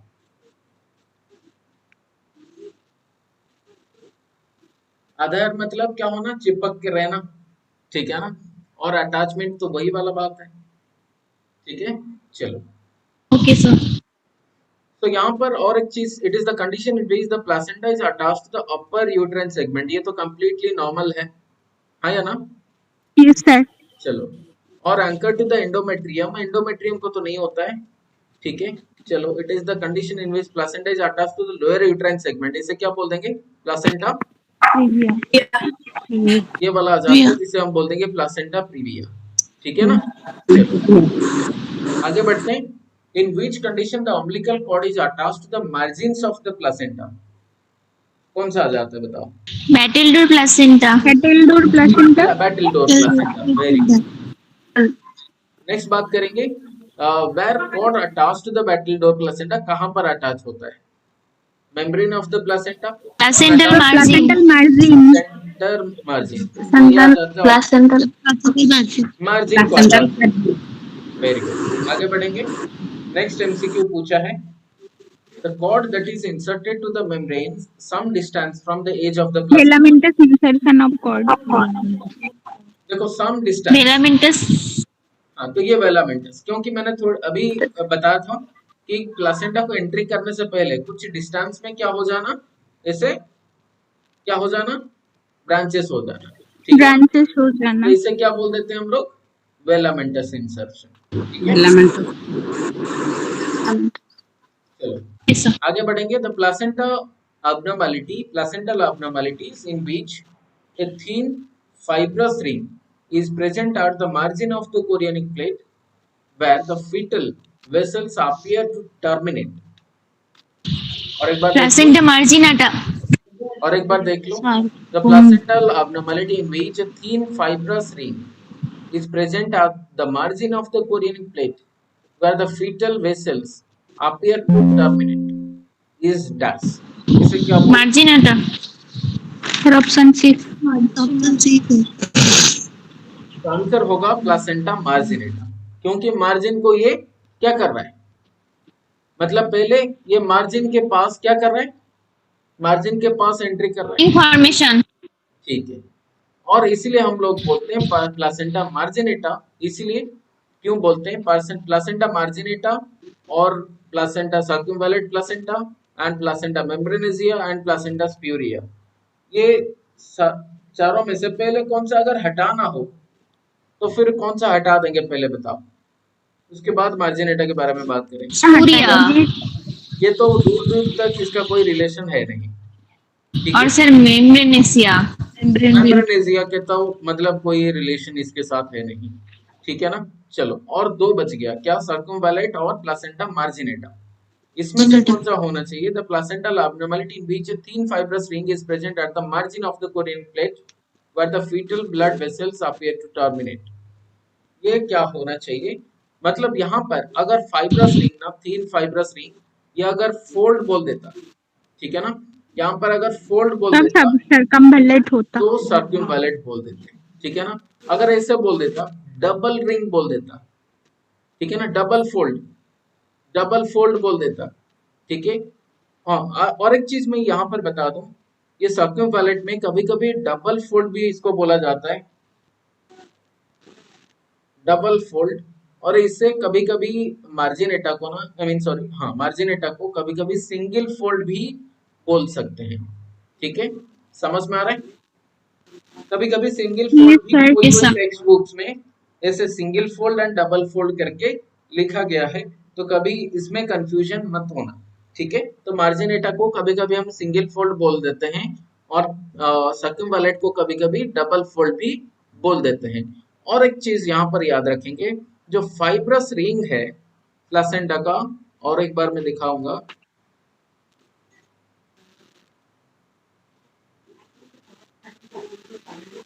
देखो ये वाला केस में जितना ये जितना ये प्लासेंटा, मान लो ये वाला प्लासेंटा है, प्लासेंटा का जितना पास में आएगा, ये मान लो यहाँ पर आएगा, तो फिर ये क्या होगा, ये सर्क्यूमवैलेट होगा। Circumvallate.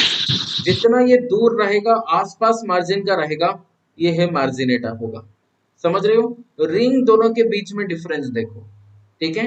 तो रिंग एक तो क्या होगा, मार्जिन के आसपास होगा, उतना बड़ा गैप नहीं होने वाला, और यहाँ पर अगर जितना पास में होगा सेंटर का, तो उसे हम क्या बोल देते हैं, सर्क्यूमवैलेट।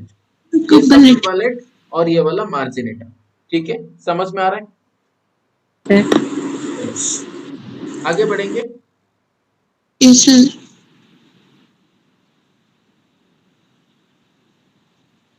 चलो,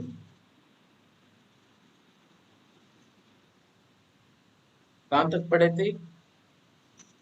ये हो गया। चलो, in which type of the placenta abnormality there is one or more lobes of the placenta placed at varying distance from the main placental margin. Option है प्लासेंटा। सक्सेंचुरिएटा। Saxenchuriata. हाँ, तो इसमें क्या होता है भाई, क्वेश्चन पहले एक समझ लो, in which type of placental abnormality, कौन सा टाइप का प्लासेंटल abnormality है, where there is one or more lobes of the placenta, जहां पर एक या उससे ज्यादा लोब मेन लोब से, ठीक है ना, placed at varying distance from the main placental margin. तो मेन प्लासेंटल मार्जिन से क्या हो रहा है, कुछ वेरिंग डिस्टेंस में, कोई दूसरा डिस्टेंस में क्या होगा, एक छोटा सा लोब बनता है। तो ये वाला प्लासेंटा को हम क्या बोल रहे हैं, अभी तो बता दो, मैंने पिक्चर करके बता दिया। सक्सेंचुरिएटा। Saxenchuriata. सक्सेंचुरिएटा। प्लासेंटा सक्सेंचुरिया। चलो, नेक्स्ट नेक्स्ट और नहीं, नेक्स्ट है, फिर दोबारा पढ़ेंगे। बात करेंगे हम लोग प्रोलैप्स्ड अम्बिलिकल कॉर्ड के बारे में। The umbilical cord is displaced. कब हम प्रोलैप्स्ड बोलेंगे, प्रोलैप्स तब बोलेंगे जब क्या होगा, अम्बिलिकल कॉर्ड थ्रू सर्विक्स बाहर आएगा। एग्जाम्पल के तौर पर मैं यहाँ पर एक पिक्चर दिखाता हूँ, जहां पर तुम्हें दिखाई दे रहा होगा, ये वाला देखो placenta, I mean sorry, the umbilical cord है, वो completely within the uterus है, पर थोड़ा सा नीचे आ गया है। अगर ये वाला पिक्चर देखो, ऑप्शन डी, आई मीन सॉरी पिक्चर डी, यहाँ पर क्या हुआ है, ये अम्बिलिकल कॉर्ड सर्विक्स के थ्रू बाहर आ गया है, हाँ या ना, ये वाला भी देख लो, ठीक है ना। तो ये वाला केस में क्या होगा कि देखो यहाँ पर जो फीटस है, फीटस का हेड ये कंप्रेस करने लगेगा, किसको, अम्बिलिकल कॉर्ड को। अगर कंप्रेस कर लेता है, प्लासेंटा से जितना ब्लड आने वाला है वो सारे यहीं पे रुक जाएगा, आगे नहीं जाने वाला, ठीक है ना। यहाँ तक तो प्लासेंटा से ब्लड आ रहा था, अभी अंदर नहीं जा रहा है फीटस के पास, ठीक है ना। तो ये प्रॉब्लम आता है जब प्रोलैप्स्ड अम्बिलिकल कॉर्ड होगा, ठीक है। समझ में आ रहा है? चलो, तो प्रोलैप्स्ड अम्बिलिकल कॉर्ड देख लेते हैं, क्या क्या केसेस हमें क्या क्या क्वेश्चंस पूछ लेता है अम्बिलिकल कॉर्ड के बारे में, प्रोलैप्स्ड अम्बिलिकल कॉर्ड के बारे में। The umbilical cord displaced between the presenting part and the amnion, or the protruding through the cervix, causing compression of the cord and compromising fetal circulation. Prolapsed umbilical cord के बारे में क्या हमें पता चला कि यहाँ पे umbilical cord डिस्प्लेस होना, डिस्प्लेस मतलब नॉर्मल जगह से खिसक जाना, स्लिप होना, ठीक है ना, डिस्प्लेस हो जाना नॉर्मल जगह से, और ये कहाँ पर आना, between the presenting part and the amnion. ठीक है, तो अम्नियोन मैंने बताया था, फीटस एंड अम्नियोन जो लेयर है, फीटस एंड जो मतलब क्या बोले डिफरेंट लेयर्स, जैसे अम्नियोन कोरियन वगैरह होता है ना, सैक होता है, तो फीटस के आगे जो सैक होगा वो इमीडिएट आगे जो लेयर होगा वो है अम्नियोटिक लेयर, क्योंकि अम्नियोटिक कैविटी जो कवर करके रखा है। तो अम्नियोन एंड जो फीटस के बीच में, फीटस का जो प्रेजेंटिंग पार्ट है ये वाला देखो, तो पहले ये जो लेयर होगा ना फीटस का पूरा आगे, मतलब इमीडिएट टू द फीटस, इसका जो साइड में जो वॉल्स होगा ये सारे अम्नियोन अम्नियोन होगा, या फिर अम्नियोटिक कैविटी का जो लेयर है वही होगा अम्नियोन, ये मान सकते हो। तो अम्नियोन होगा और ये फीटस का जो प्रेजेंटिंग पार्ट, तो ये इनके बीच में क्या आना, ये अम्बिलिकल कॉर्ड डिस्प्लेस होके आना, तो इसे बोलते हैं हम लोग प्रोलैप्स्ड अम्बिलिकल कॉर्ड करके। और ये कहाँ पर आएगा, this will protrude through the cervix, cervix के थ्रू बाहर आएगा, और जिसके वजह से क्या होगा, ये कंप्रेशन हो सकता है एंड फीटल सर्कुलेशन थोड़ा यहाँ पे कॉम्प्रोमाइज भी हो सकता है, मतलब फीटस को अच्छा से ब्लड सर्कुलेशन नहीं होगा। इसमें फीचर्स क्या क्या यहाँ तक समझ में आ रहा है मैंने जो बताया अभी तक? Yes sir. नहीं आया तो फिर मैं दोबारा बताऊंगा, लेकिन कंसेप्ट समझ लो एक बार। अगर समझ में नहीं आ रहा है फिर दोबारा बताऊंगा, लेकिन पूछो समझ में आ रहा है या नहीं आ रहा, बता दो। आ रहा है, समझ में आया सर। चलो फीचर्स क्या है, क्या क्या प्रोलैप्स्ड अम्बिलिकल कॉर्ड का फीचर्स क्या होगा। The client has a feeling that something is coming through the vagina, जैसे ही प्रोलैप्स्ड होगा मदर को फील होगा, प्रेग्नेंट मदर को क्या फील होगा कि कुछ बाहर जैसा आ गया थ्रू वाजाइना। ठीक है, अम्बिलिकल कॉर्ड इज विजिबल। ठीक है, फीचर्स और क्या फीचर्स होगा कि अम्बिलिकल कॉर्ड विजिबल होगा, हम पाल्पेबल मतलब पाल्पेट करके जान सकते हैं कि अम्बिलिकल कॉर्ड है। फीटल मतलब हार्ट रेट इरेगुलर होगा एंड स्लो हो जाएगा, क्योंकि अच्छा से ब्लड सप्लाई नहीं होने वाला। Fetal heart rate monitor shows variable deceleration और bradycardia after rupture of the membrane, जैसे ही मेम्ब्रेन रप्चर होगा और भी ज्यादा कंप्रेशन होने लगेगा। थोड़ा सा फ्लूइड था तो अच्छा से ऊपर बच्चा क्या हो सकता है, उठ सकता है, लेकिन जैसे ही फ्लूइड बाहर आ गया इमीडिएटली क्या होगा, और नीचे बेबी का हेड नीचे आ जाएगा, और दैट विल कंप्रेस अगेन, ये ज्यादा कंप्रेस करेगा मतलब अम्बिलिकल कॉर्ड को, और फिर दोबारा क्या होगा, और डिटोरिएट होगा कंडीशन, ब्रैडिकार्डिया होना and fetal heart rate slow होना। ठीक है, तो ये आता है umbilical cord, prolapsed umbilical cord का कुछ इंपॉर्टेंट फीचर्स।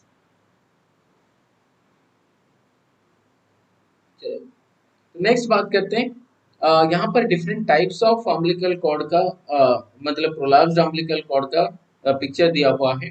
ऑप्शन ए बोलेंगे ऑकल्ट प्रोलैप्स्ड अम्बिलिकल कॉर्ड, जहाँ पर हमें मतलब प्रोलैप्स तो हुआ है पर ये सारे यूटेरस के अंदर है। नेक्स्ट हम आते हैं बी वाला, और मतलब पिक्चर बी, जहाँ पर कंप्लीट प्रोलैप्स हुआ है कॉर्ड का, लेकिन मेम्ब्रेन यहाँ पर रप्चर नहीं हुआ है। दोनों केस में, ए एंड बी केस में रप्चर नहीं हुआ है।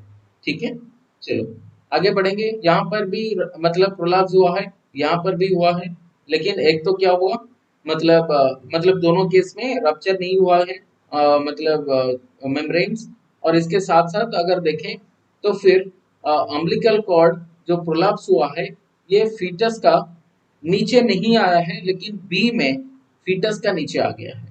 फीटस का लेवल देखो यहाँ तक है, उसके नीचे आ गया है प्रोलैप्स होके अम्बिलिकल कॉर्ड, लेकिन ये फीटस का नीचे तक नहीं आया है। ऑप्शन सी अगर आई मीन पिक्चर सी अगर देखें तो यहाँ पर कॉर्ड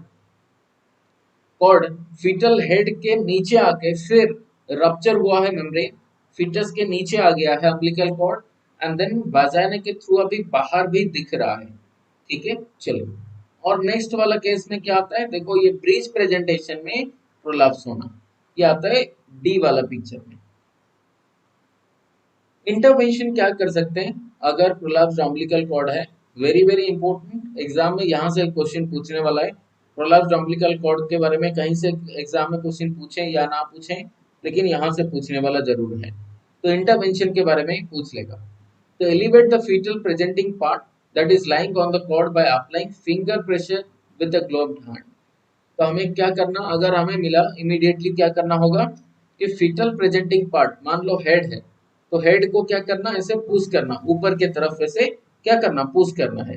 ग्लोव्ड हैंड लो, पुश करो ऊपर फीटल हेड को, सो दैट ये फीटस क्या होगा, जो एंगेज हो गया है थोड़ा ऊपर उठेगा, और अम्बिलिकल कॉर्ड है वो भी ऊपर उठेगा धीरे धीरे। ठीक है, चलो next, place the client into extreme Trendelenburg or modified Sims position or a knee chest position। ये तीन इंपॉर्टेंट पोजीशंस होता है for prolapsed umbilical cord, exam में क्वेश्चन पूछने वाला है। तो ट्रेंडनबर्ग पोजीशन का क्या इंपॉर्टेंस है, देख लो यहाँ पर अगर फीटस का हेड है, अगर ट्रेंडनबर्ग पोजीशन दे दिए तो फिर क्या होगा, फीटस धीरे धीरे क्या होगा, ऊपर उठ जाएगा। क्या समझ में आ रहा है, समझ में आ यस रहा है? सर। तो जो एंगेज हुआ है ना, फीटस मान लो पहले यहाँ पर था और डिस्प्लेस होके फीटस का जो हेड है वो ऊपर उठ गया, और अभी अम्बिलिकल कॉर्ड को हमें धीरे करके क्या कर सकते हैं, अंदर ले सकते हैं। तो ये ट्रेंडलनबर्ग पोजीशन का एक इम्पोर्टेंट मतलब इंटरवेंशन रहेगा during this prolapsed umbilical cord. और नी चेस्ट पोजीशन भी देख सकते हो, कैसे देख सकते हैं, यहाँ पर भी फीटस क्या होगा, थोड़ा सा डाउन होगा, और डाउन होने पर क्या होगा कि यहाँ पे जो कंप्रेशन हो रहा था, मतलब अम्बिलिकल कॉर्ड के ऊपर जो प्रेशर था वो प्रेशर रिलीज होगा, और अम्बिलिकल कॉर्ड क्या होगा, धीरे धीरे अंदर भी आ जाएगा। और ये वाला केस मॉडिफाइड सिम्स पोजीशन, यहाँ पर ये पोजीशन देने के लिए हमें बहुत सारा पिलो अप्लाई करना पड़ेगा, और पिलो देके थोड़ा सा हमें एलिवेट करना पड़ेगा, मतलब ऐसे हमारा मतलब यूटेरस का जो सर्विक्स है वो वाला पार्ट को थोड़ा सा ऊपर उठाना पड़ेगा, सो दैट ये मतलब फीटस का जो प्रेशर है ओवर द अम्बिलिकल कॉर्ड वो रिलीज हो, और फीटस का जो ग्रेविटी के थ्रू फीटस का जो वेट है वो नीचे की तरफ एंटीरियर पोर्शन में आए, या फिर फंडस के टुवर्ड्स आए, ना कि सर्विक्स के ऊपर प्रेशर। ठीक है ना, हर जगह पे अगर कोई भी जगह पे देख रहे हो तो यहाँ पे ग्रेविटी जो है, प्रेशर वो सारे फंडस के ऊपर आ रहा है। ठीक है ना, तो कोई भी जगह पे देख लो, हर जगह पे हम ट्राई कर रहे हैं फंडस के ऊपर प्रेशर लाने के लिए, क्योंकि सर्विक्स के ऊपर अगर प्रेशर डाल रहे हैं तो फिर वहां पे क्या होगा, अम्बिलिकल कॉर्ड जो प्रोलैप्स हुआ है उसके ऊपर प्रेशर आ जाएगा। तो कोई भी पोजीशन लो, यहाँ पे हर टाइम हम ट्राई कर रहे हैं अम्बिलिकल कॉर्ड के ऊपर से प्रेशर हटाना है। ठीक है ना, और तभी जाके क्या होगा, थोड़ा सा फीटस को इमीडिएटली क्या मिल जाएगा, ब्लड सर्कुलेशन मिल जाएगा अच्छा से, और उसके साथ साथ अम्बिलिकल कॉर्ड को हम अंदर भी घुसा सकते हैं। तो ये चीज है, मतलब प्रोलैप्स्ड अम्बिलिकल कॉर्ड का इंटरवेंशन विद डिफरेंट पोजीशंस। इसके साथ प्रोलैप्स्ड अम्बिलिकल कॉर्ड के साथ हमें क्या करना होगा, थोड़ा सा ऑक्सीजन ज्यादा देना पड़ेगा मदर को, 8 to 10 लीटर्स पर मिनट। ये देने का रीजन ये होता है कि क्योंकि बच्चे को अच्छा से ऑक्सीजन नहीं मिला था, क्योंकि कंप्रेशन हुआ, अम्बिलिकल कॉर्ड प्रोलैप्स हो गया है, ऑक्सीजन नहीं मिला है, इसलिए हमें मदर को क्या करना, थोड़ा सा ज्यादा ऑक्सीजन दे देना, 8 to 10 लीटर्स पर मिनट विद फेस मास्क, तो दैट ज्यादा सैचुरेशन होगा और अच्छा से बच्चे को भी ऑक्सीजन पहुंच सकता है। Monitor fetal heart rate and assess the fetus for hypoxia, क्योंकि हाइपोक्सिया होने का चांस भी ज्यादा है। फीटल हार्ट रेट मतलब डिक्रीज होने का, ब्राडिकार्डिया होने का चांस है जैसे ही फीटस को ब्लड सर्कुलेशन कम होगा। Prepare for immediate birth, immediate birth के लिए हम बच्चे के मतलब मदर को प्रिपेयर करेंगे, सो दैट ये अम्बिलिकल कॉर्ड मतलब पहले तो हम रिलीज कर दिए, बाद में फिर प्रोलैप्स नहीं होगा ये भी हम नहीं बोल सकते, इसलिए इमीडिएटली हमें क्या करना होगा, बेबी को निकालना पड़ेगा। और एक चीज यहाँ पे है, प्रोलैप्स्ड अम्बिलिकल कॉर्ड है तो फिर कब से ये कंप्रेस होके रहा है, फीटल डिस्ट्रेस हुआ है या नहीं हुआ, वो भी हमें पता लगाना होगा। और बेसिकली यहाँ पे क्या होता है, फीटल डिस्ट्रेस ज्यादातर हो जाता है, और इसीलिए इमीडिएट बात कराना जरूरी है अगर प्रोलैप्स्ड अम्बिलिकल कॉर्ड है तो। यहाँ तक कोई डाउट है तो फिर पूछ लो। सर हाँ सर, बिफोर लास्ट ट्राइमेस्टर मतलब हम लोग पीवी कर सकते हैं क्या, मतलब वो जो एलिवेट करके, देखो मतलब पीवी के बारे में ये बताता हूँ। पीवी ज्यादातर अवॉइड करो, ठीक है, मैक्सिमम टू मैक्सिमम अवॉइड करो। मैं ये बोल रहा हूँ सिर्फ ओनली वन, मैं ये बोल रहा हूँ तो ध्यान से याद रखो, वन अनक्लीन्ड पीवी, ठीक है, 1 uncleaned PV और more than equal to 3 sterile PV. Sterile PV can lead to neonatal sepsis. Neonatal sepsis. समझ रही हो, ये एक रिस्क फैक्टर है, इसलिए पीवी को जितना अवॉइड करना है करना Yes, चाहिए। sir. ठीक है, Yes. पीवी पहले कभी मत करो। एक ही बार अनक्लीन्ड हैंड में कर लिए तो नियोनेटल सिप्सिस होने का चांस ज्यादा बढ़ जाता है। अगर Yes, sir. 3 बार से ज्यादा स्टीराइल पीवी भी तुम कर लिए तो फिर वो नियोनेटल सेप्सिस होने का चांस बढ़ जाता है। तो क्यों करें? ठीक है ना, तो क्यों करें? हमें तब करना है जब एक इमरजेंसी हो या फिर नीड हो या फिर थर्ड मतलब लेबर रूम में आया है तब करना है डायलेशन जानने के लिए। ठीक है Yes. ना, दैट्स इट। ठीक है ना, तो Yes. पहले से क्यों करें? सर मतलब अगर हम करेंगे तो कोई ब्लीडिंग वगैरह नहीं होगा ना, मतलब तो देखो मना करने के लिए। पीवी करने पर रप्चर होने का चांस ज्यादा है, हाँ सर। मेम्ब्रेन रप्चर होने का चांस ज्यादा है, तो पीवी तो बिल्कुल नहीं करना चाहिए। ठीक है ना, नहीं करना चाहिए। क्यों करेंगे वो मतलब डिपेंड करता है, डिफरेंट कंडीशंस के ऊपर डिपेंड कर रहा है। जैसे कि मान लो अगर ब्लीडिंग हो रहा है तो वो वाला केस में अगर लोकलाइज ब्लीडिंग हो रहा है हमें पीवी करना पड़ेगा। ठीक है ना, लोकलाइज ब्लीडिंग हो रहा है या नहीं हो रहा वो जानने के लिए पीवी करना पड़ेगा, और इसे फालतू में पीवी नहीं करना चाहिए। ठीक है ना, कभी भी अगर तुम्हें कोई ऐसे थ्रेटनिंग मतलब मान लो कोई पेशेंट के ऊपर कोई प्रॉब्लम है या फिर मान लो कुछ इमरजेंसी है तभी जाके पीवी करना होगा। जैसे कि मैंने बोला कि ब्लीडिंग हो रहा है मतलब मान लो एपीएच हो रहा है, एंटीपार्टम हेमोरेज, जानने के लिए कि मान लो वहां पे क्या हुआ है, लोकलाइज ब्लीडिंग हो रहा है या नहीं हो रहा, तब जाके पीवी कर लो, कोई प्रॉब्लम नहीं, क्योंकि तुम्हें पता लगा कि ब्लीडिंग हो रहा है। ठीक है ना, तब उसे जानने के लिए क्यों हो रहा है वो पीवी कर लिए, अननेसेसरी क्यों करें? ठीक है सर। ना, समझ रही हो? Yes sir. Yes sir. Next बात करेंगे एंटीपार्टम हेमोरेज के बारे में। Bleeding from the genital tract after fetal viability and before delivery. दो टाइमलाइन याद रखो, मैंने क्या बोला, एक फीटल वायबिलिटी, ठीक है ना, और दूसरा बिफोर डिलीवरी। डिलीवरी।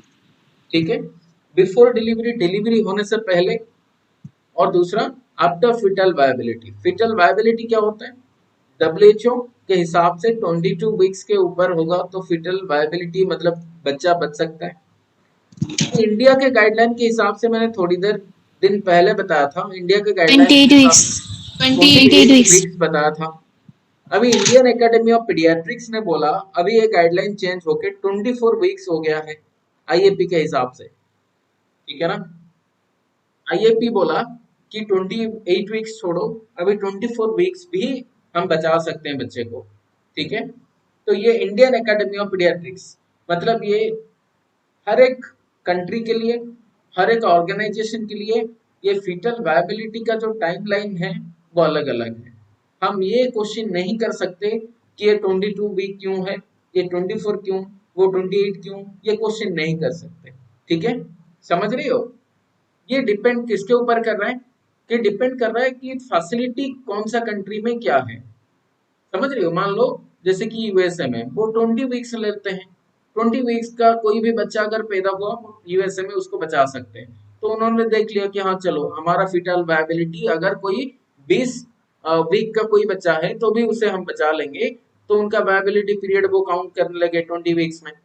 ठीक है ना, वैसे इंडिया में अगर आएंगे तो इंडिया के अंदर वो दम नहीं है, मतलब दम के बारे में तो नहीं बोलना चाहिए पर मतलब इक्विपमेंट्स नहीं, उतना टेक्नोलॉजी है अवेलेबल है नहीं, मतलब कि हम कोई एक 20 वीकर बच्चे को बचा लें।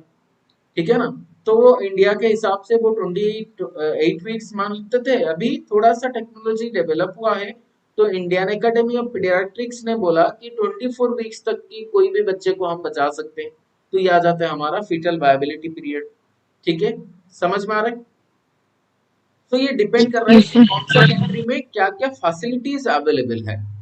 ठीक है, और इसलिए हम क्वेश्चन नहीं कर सकते कि ये कोई क्यों 22 वो क्यों 24, ऐसा नहीं कर सकते हम। ठीक है, चलो आगे बढ़ो। Sir.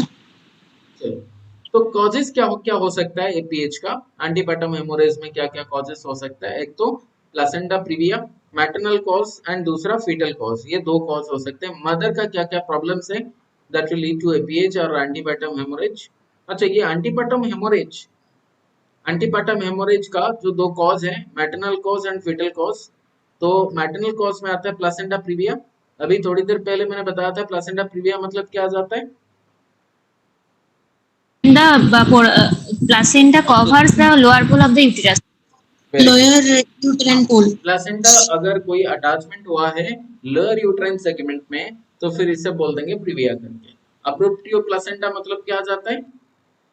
Immature Before separation of after placenta. before 20 weeks, premature separation. Separation, ठीक है ना, प्रीमैच्योर सेपरेशन ऑफ प्लासेंटा, तो ये बोल देंगे हम लोग अप्रोप्टियो प्लासेंटा। लोकल कॉजेस क्या क्या हो सकता है जो कि एंटीपैटम हेमोरेज करा सकता है? लोकल कॉजेस, एक तो cervical cancer, local trauma and then varicose when.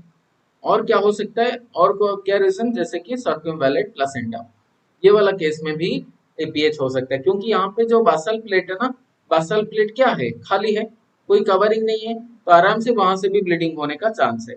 तो इसीलिए सर्कमवैलेंट प्लासेंटा भी एक रीजन हो सकता है एपीएच का। फीटल कॉजेस में क्या क्या आ सकते हैं, जैसे कि वासा प्रीविया, देन अनक्लासिफाइड और indetermined causes of APH. Vasa previa मतलब क्या होना, कौन बता सकता है?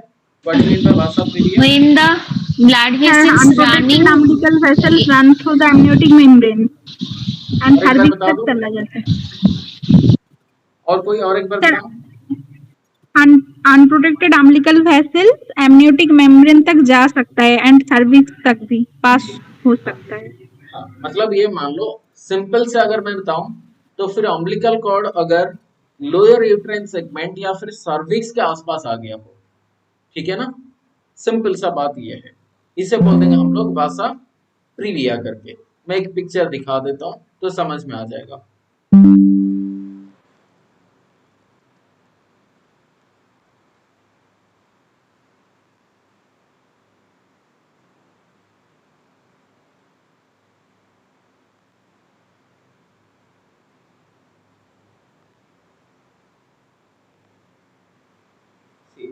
तो वासा प्रीविया में क्या हो जाता है, देखो यहाँ पर क्या पिक्चर दिख रहा है तुम्हें? Yes sir. हाँ, यहाँ पे देखो कि जो सर्विक्स के आसपास आ गया कौन सा, अम्बिलिकल कॉर्ड, ठीक है ना, तो इसे हम क्या बोल रहे हैं, वासा प्रीविया करके, ठीक है। अगर अम्बिलिकल कॉर्ड इंटरनल ओस या सर्विक्स के आसपास आ गया है तो फिर हमें क्या बोलना है, इसको वासा प्रीविया बोलना है, ठीक है।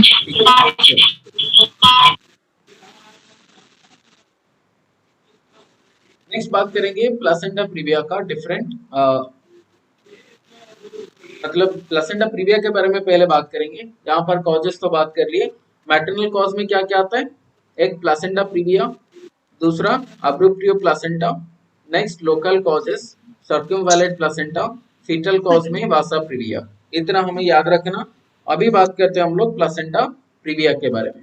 तो प्लासेंटा प्रीविया मतलब समझ में तो आ गया था कि improperly implanted placenta in the lower uterine segment near और ओवर द इंटरनल सर्वाइकल ओस।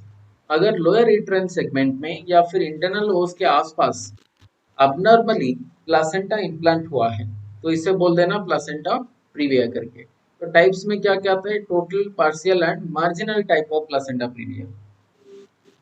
तो टोटल प्लासेंटा प्रीविया या फिर कंप्लीट प्लासेंटा प्रीविया मतलब क्या आता है, जहां पर इंटरनल सर्वाइकल ओस को ये एंटायरली या कवर कर लिया हो क्या, प्लासेंटा, ठीक है।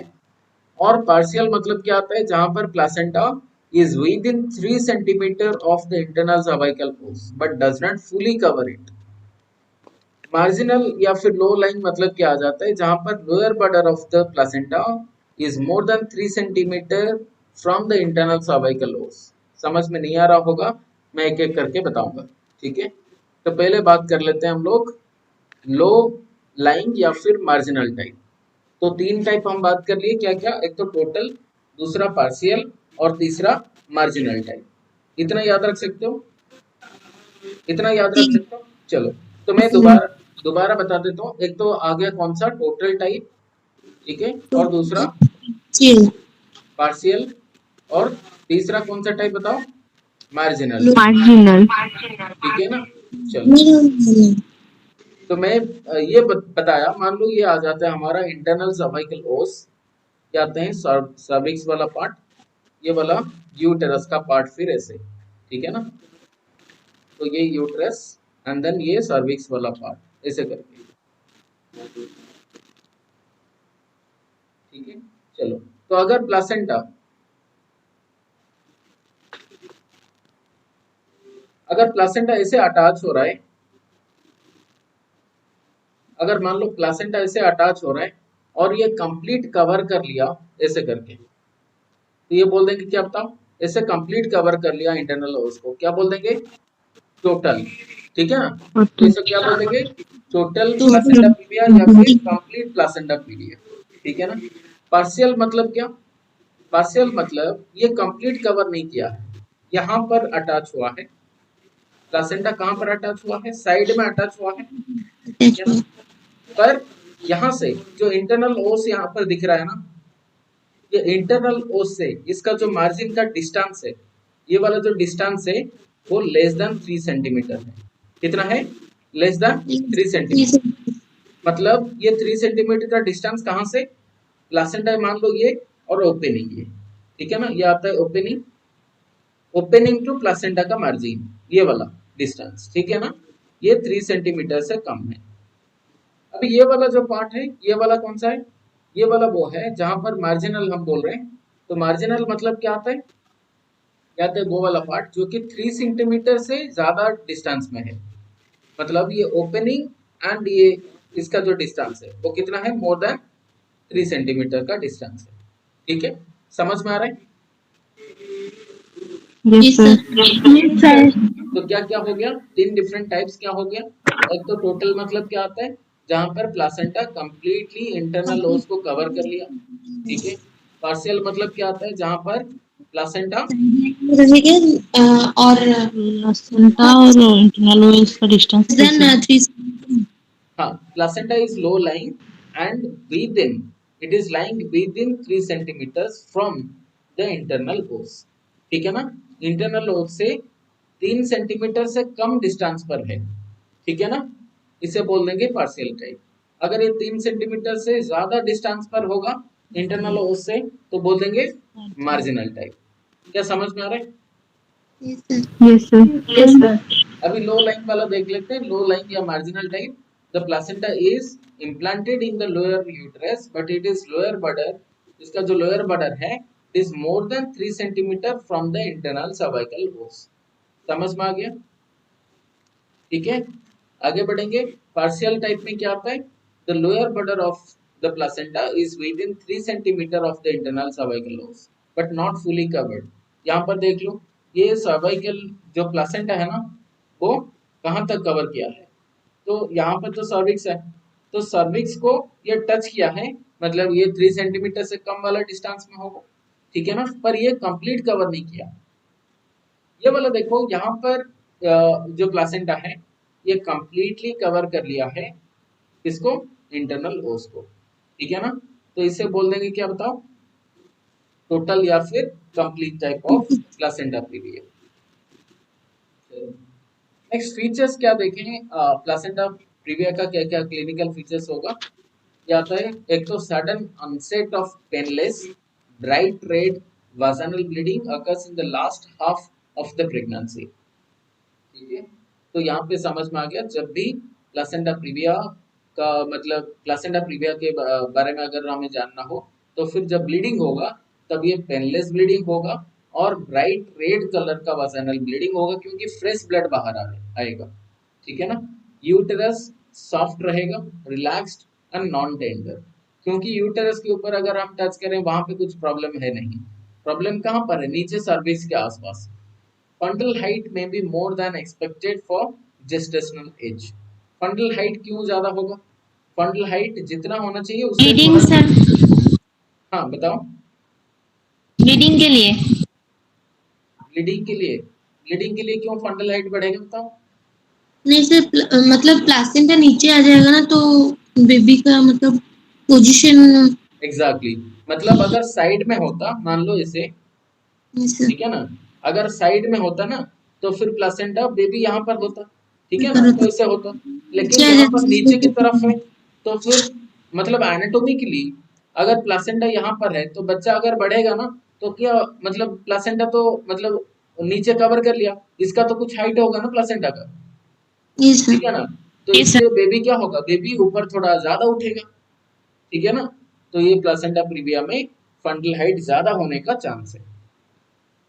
इंटरवेंशन हम क्या क्या दे सकते हैं, monitor maternal vital signs, vital sign को देखना, फीटल हार्ट रेट को चेक करना, क्यों चेक करना है, vital sign matter mother, bradycardia हो सकता है। हाँ मतलब यहाँ पे देखो मैटरनल वाइटल साइन देखना के क्या रीजन है, क्योंकि यहाँ पे ज्यादा हेमोरेज होने का चांस है, ब्लीडिंग होने का, ठीक है ना, ब्लीडिंग हो रहा है तो वाइटल साइन चेक करना।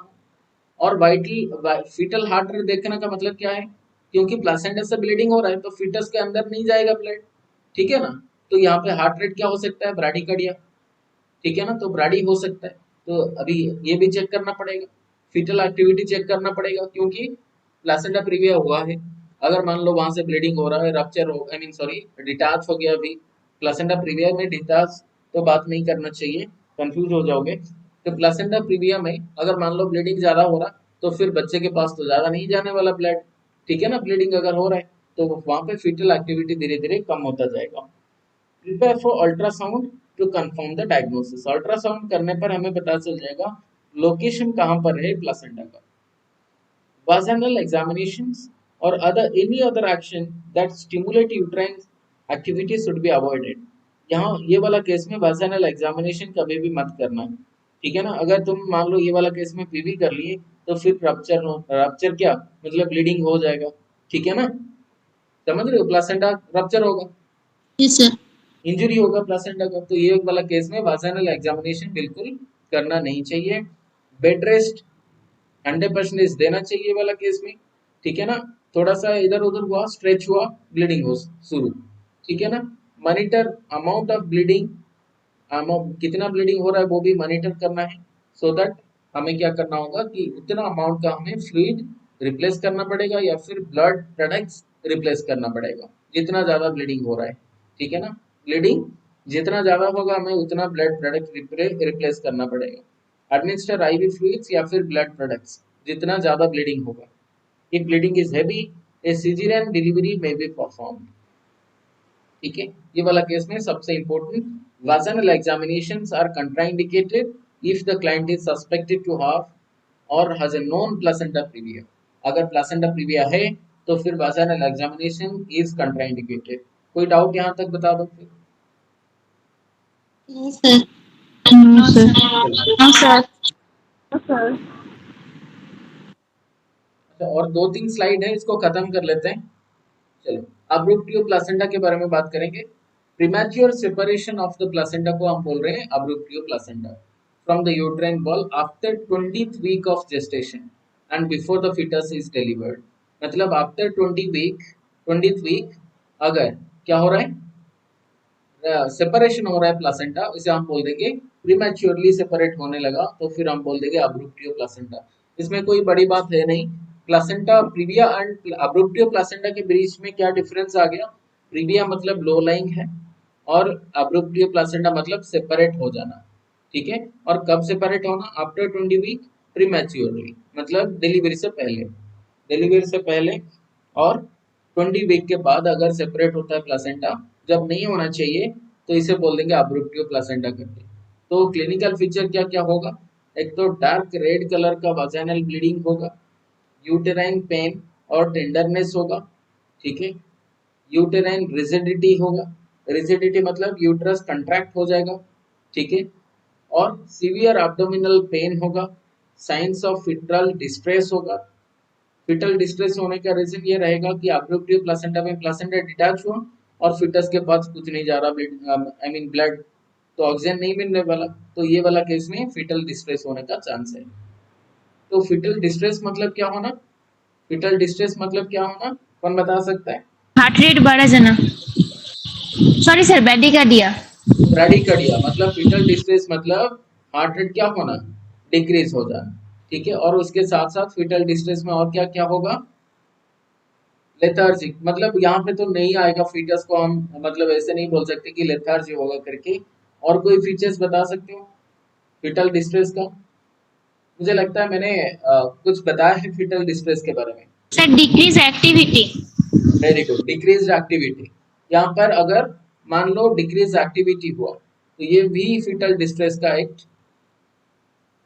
का एक इंडिकेशन है। जैसे कि मान लो हम जो किक काउंट करते हैं ना, किक काउंट, वो फीटल मूवमेंट होना, किक करना, वो सारे धीरे धीरे क्या हो जाएगा, कम हो जाएगा। इसे हम क्या बोल देते हैं, फीटल डिस्ट्रेस करके।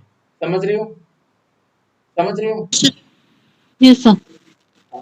तो यहाँ पे हमें ये एक तो सबसे इम्पोर्टेंट चीज कि फीटल हार्ट रेट कम हो जाना या फिर ब्रैडिकार्डिया होना और फीटल एक्टिविटी कम हो जाना। तो ब्रैडिकार्डिया मतलब मान लो लेस देन 100 हो जाना क्या, हार्ट रेट, ठीक है ना, पर मिनट क्या होना, लेस देन 100 अगर हार्ट रेट हो रहा तो फिर हमें ब्रैडिकार्डिया बोल देना है। और डिक्रीज एक्टिविटी मतलब जैसे कि फीटस का मूवमेंट या फिर किक, ये सारे क्या हो जाना, बंद हो जाना। तो these are the signs of fetal distress, ठीक है। और फीटल डिस्ट्रेस का और क्या साइंस है, जैसे कि मेकोनियम पास कर देना amniotic फ्लूइड के अंदर, ठीक है। चलो, तो अभी नेक्स्ट बात कर रहे हैं हम लोग साइंस ऑफ फीटल डिस्ट्रेस। ये एक इंपॉर्टेंट फीचर है अब्रूटियो प्लासेंटा का। Science of maternal shock if bleeding is excessive, बहुत ज्यादा ब्लीडिंग हो गया, मैटरनल मदर शॉक को चली जाएगी हाइपोवोलेमिक शॉक के अंदर, या फिर हेमोरेजिक शॉक, व्हाटएवर यू से। तो यहाँ पे अगर बात कर, यहाँ तक कोई डाउट है क्या, फिर बता दो एक बार। हाँ सर। हाँ सर। ये सर मत बोलो, ये सर बोलो, अगर डाउट है तो पूछो। ये सॉरी नो सर। चलो, तो नेक्स्ट बात करेंगे हम लोग 3 different types of placenta previa के बारे में, सॉरी अब्रूटियो प्लासेंटा के बारे में। एक आता है कॉन्सिल्ड हेमोरेज, दूसरा रिवेल्ड हेमोरेज एंड तीसरा मिक्स्ड हेमोरेज। 3 डिफरेंट टाइप का अब्रूटियो प्लासेंटा है। हम बात कर रहे हैं 3 डिफरेंट टाइप्स, कॉन्सिल्ड हेमोरेज या फिर रेट्रोप्लासेंटल हेमोरेज। रेट्रोप्लासेंटल मतलब क्या आता है, रेट्रो मतलब बैक साइड, ठीक है ना, प्लासेंटा, प्लासेंटा का बैक साइड में। यहाँ पर देखो ब्लीडिंग तो हो रहा है यहाँ, ठीक है ना। तो ये जो ब्लीडिंग हो रहा है ना, ये कंप्लीट बाहर तो नहीं आ रहा, ये कहाँ पर है, ये प्लासेंटा के पीछे है, पर ये बाहर नहीं आ रहा। इसे क्या बोल देंगे, कॉन्सिल्ड टाइप, कॉन्सिल्ड। कॉन्सिल्ड टाइप, कॉन्सिल्ड। रेट्रोप्लासेंटल हेमोरेज, ठीक है। और दूसरा आता है रिविल्ड हेमोरेज। रिविल्ड मतलब क्या होना, रिविल्ड मतलब दिखना, ठीक है ना, रिविल्ड मतलब क्या होना, दिखना, ठीक है। तो यहाँ पर देखो ब्लीडिंग दिख रहा है, बाहर दिख रहा है, तो ब्लीडिंग बाहर हो रहा है तो दिख रहा है, ठीक है। मिक्स्ड हेमोरेज मतलब क्या आ जाता है, जहां पर कुछ अमाउंट कॉन्सील्ड होगा, मतलब प्लासेंटा के नीचे कुछ अमाउंट रहेगा और कुछ क्या होगा, बाहर ऐसे ब्लीडिंग हो रहा है, तो इसे बोल देंगे मिक्स्ड हेमोरेज। तो क्या क्या टाइप हो गया प्लासेंटा, अब्रूटिव प्लासेंटा में, एक कॉन्सिल्ड और कॉन्सिल्ड, रिवील्ड एंड मिक्स्ड। यहाँ से एग्जाम में एक इम्पोर्टेंट क्वेश्चन पूछने वाला है रिगार्डिंग कॉन्सिल्ड हेमोरेज। मैं बताता हूँ ये वाला क्या होगा। मान लो यहाँ पे अगर कॉन्सिल्ड हेमोरेज में यहाँ से सारे जो ब्लीडिंग है ना, ब्लड यहाँ पे अक्यूमुलेट हुआ, धीरे धीरे क्या होगा, ये ना यूट्राइन जो वॉल है, यहाँ से सारे ब्लड क्या होगा, सोक होगा, ऑब्जर्व होगा। और ऑब्जर्व होने पर देखो ये धीरे धीरे क्या होगा, कलर चेंज हो जाएगा ये यूट्राइन वॉल का। जैसे देखो ये सारे ब्लड क्या हो गया, यूटेराइन वॉल के अंदर सारे ऑब्जर्व होने लगा, पेनिट्रेट हुआ सारे ब्लड्स। अभी देखो, अभी देखो यूटेरस का जो कलर है वो कौन सा टाइप का हो गया, ये सारे पर्क वाइन, इसको क्या बोलते हैं, ओवुलर यूटेरस। पॉर्ट वाइन, इसको not perk wine, port wine, इसे क्या बोलते हैं, port wine. Port wine colour का, port wine, port wine colour का यूटेरस बन जाता है। पोर्ट वाइन मतलब ये समझ में आ रहा है, ये वाला जो कलर है ना, वाइन, रेड वाइन, इससे मतलब ये एक टाइप का वाइन है जो कि पोर्तुगीज लोगों ने बनाते हैं। तो ये थोड़ा सा स्वीट कलर का, मतलब स्वीट टेस्ट होता है, मतलब मीठा वाला। तो ये पोर्ट वाइन जो कलर दिख रहा है वही कलर का यूटेरस बनेगा। यहाँ पर देखो यूटेरस कैसे बन गया है, इसको बोलते हैं कोवुलर यूटेरस। क्या बोलते हैं इसको, कोविलियर Ovulare uterus.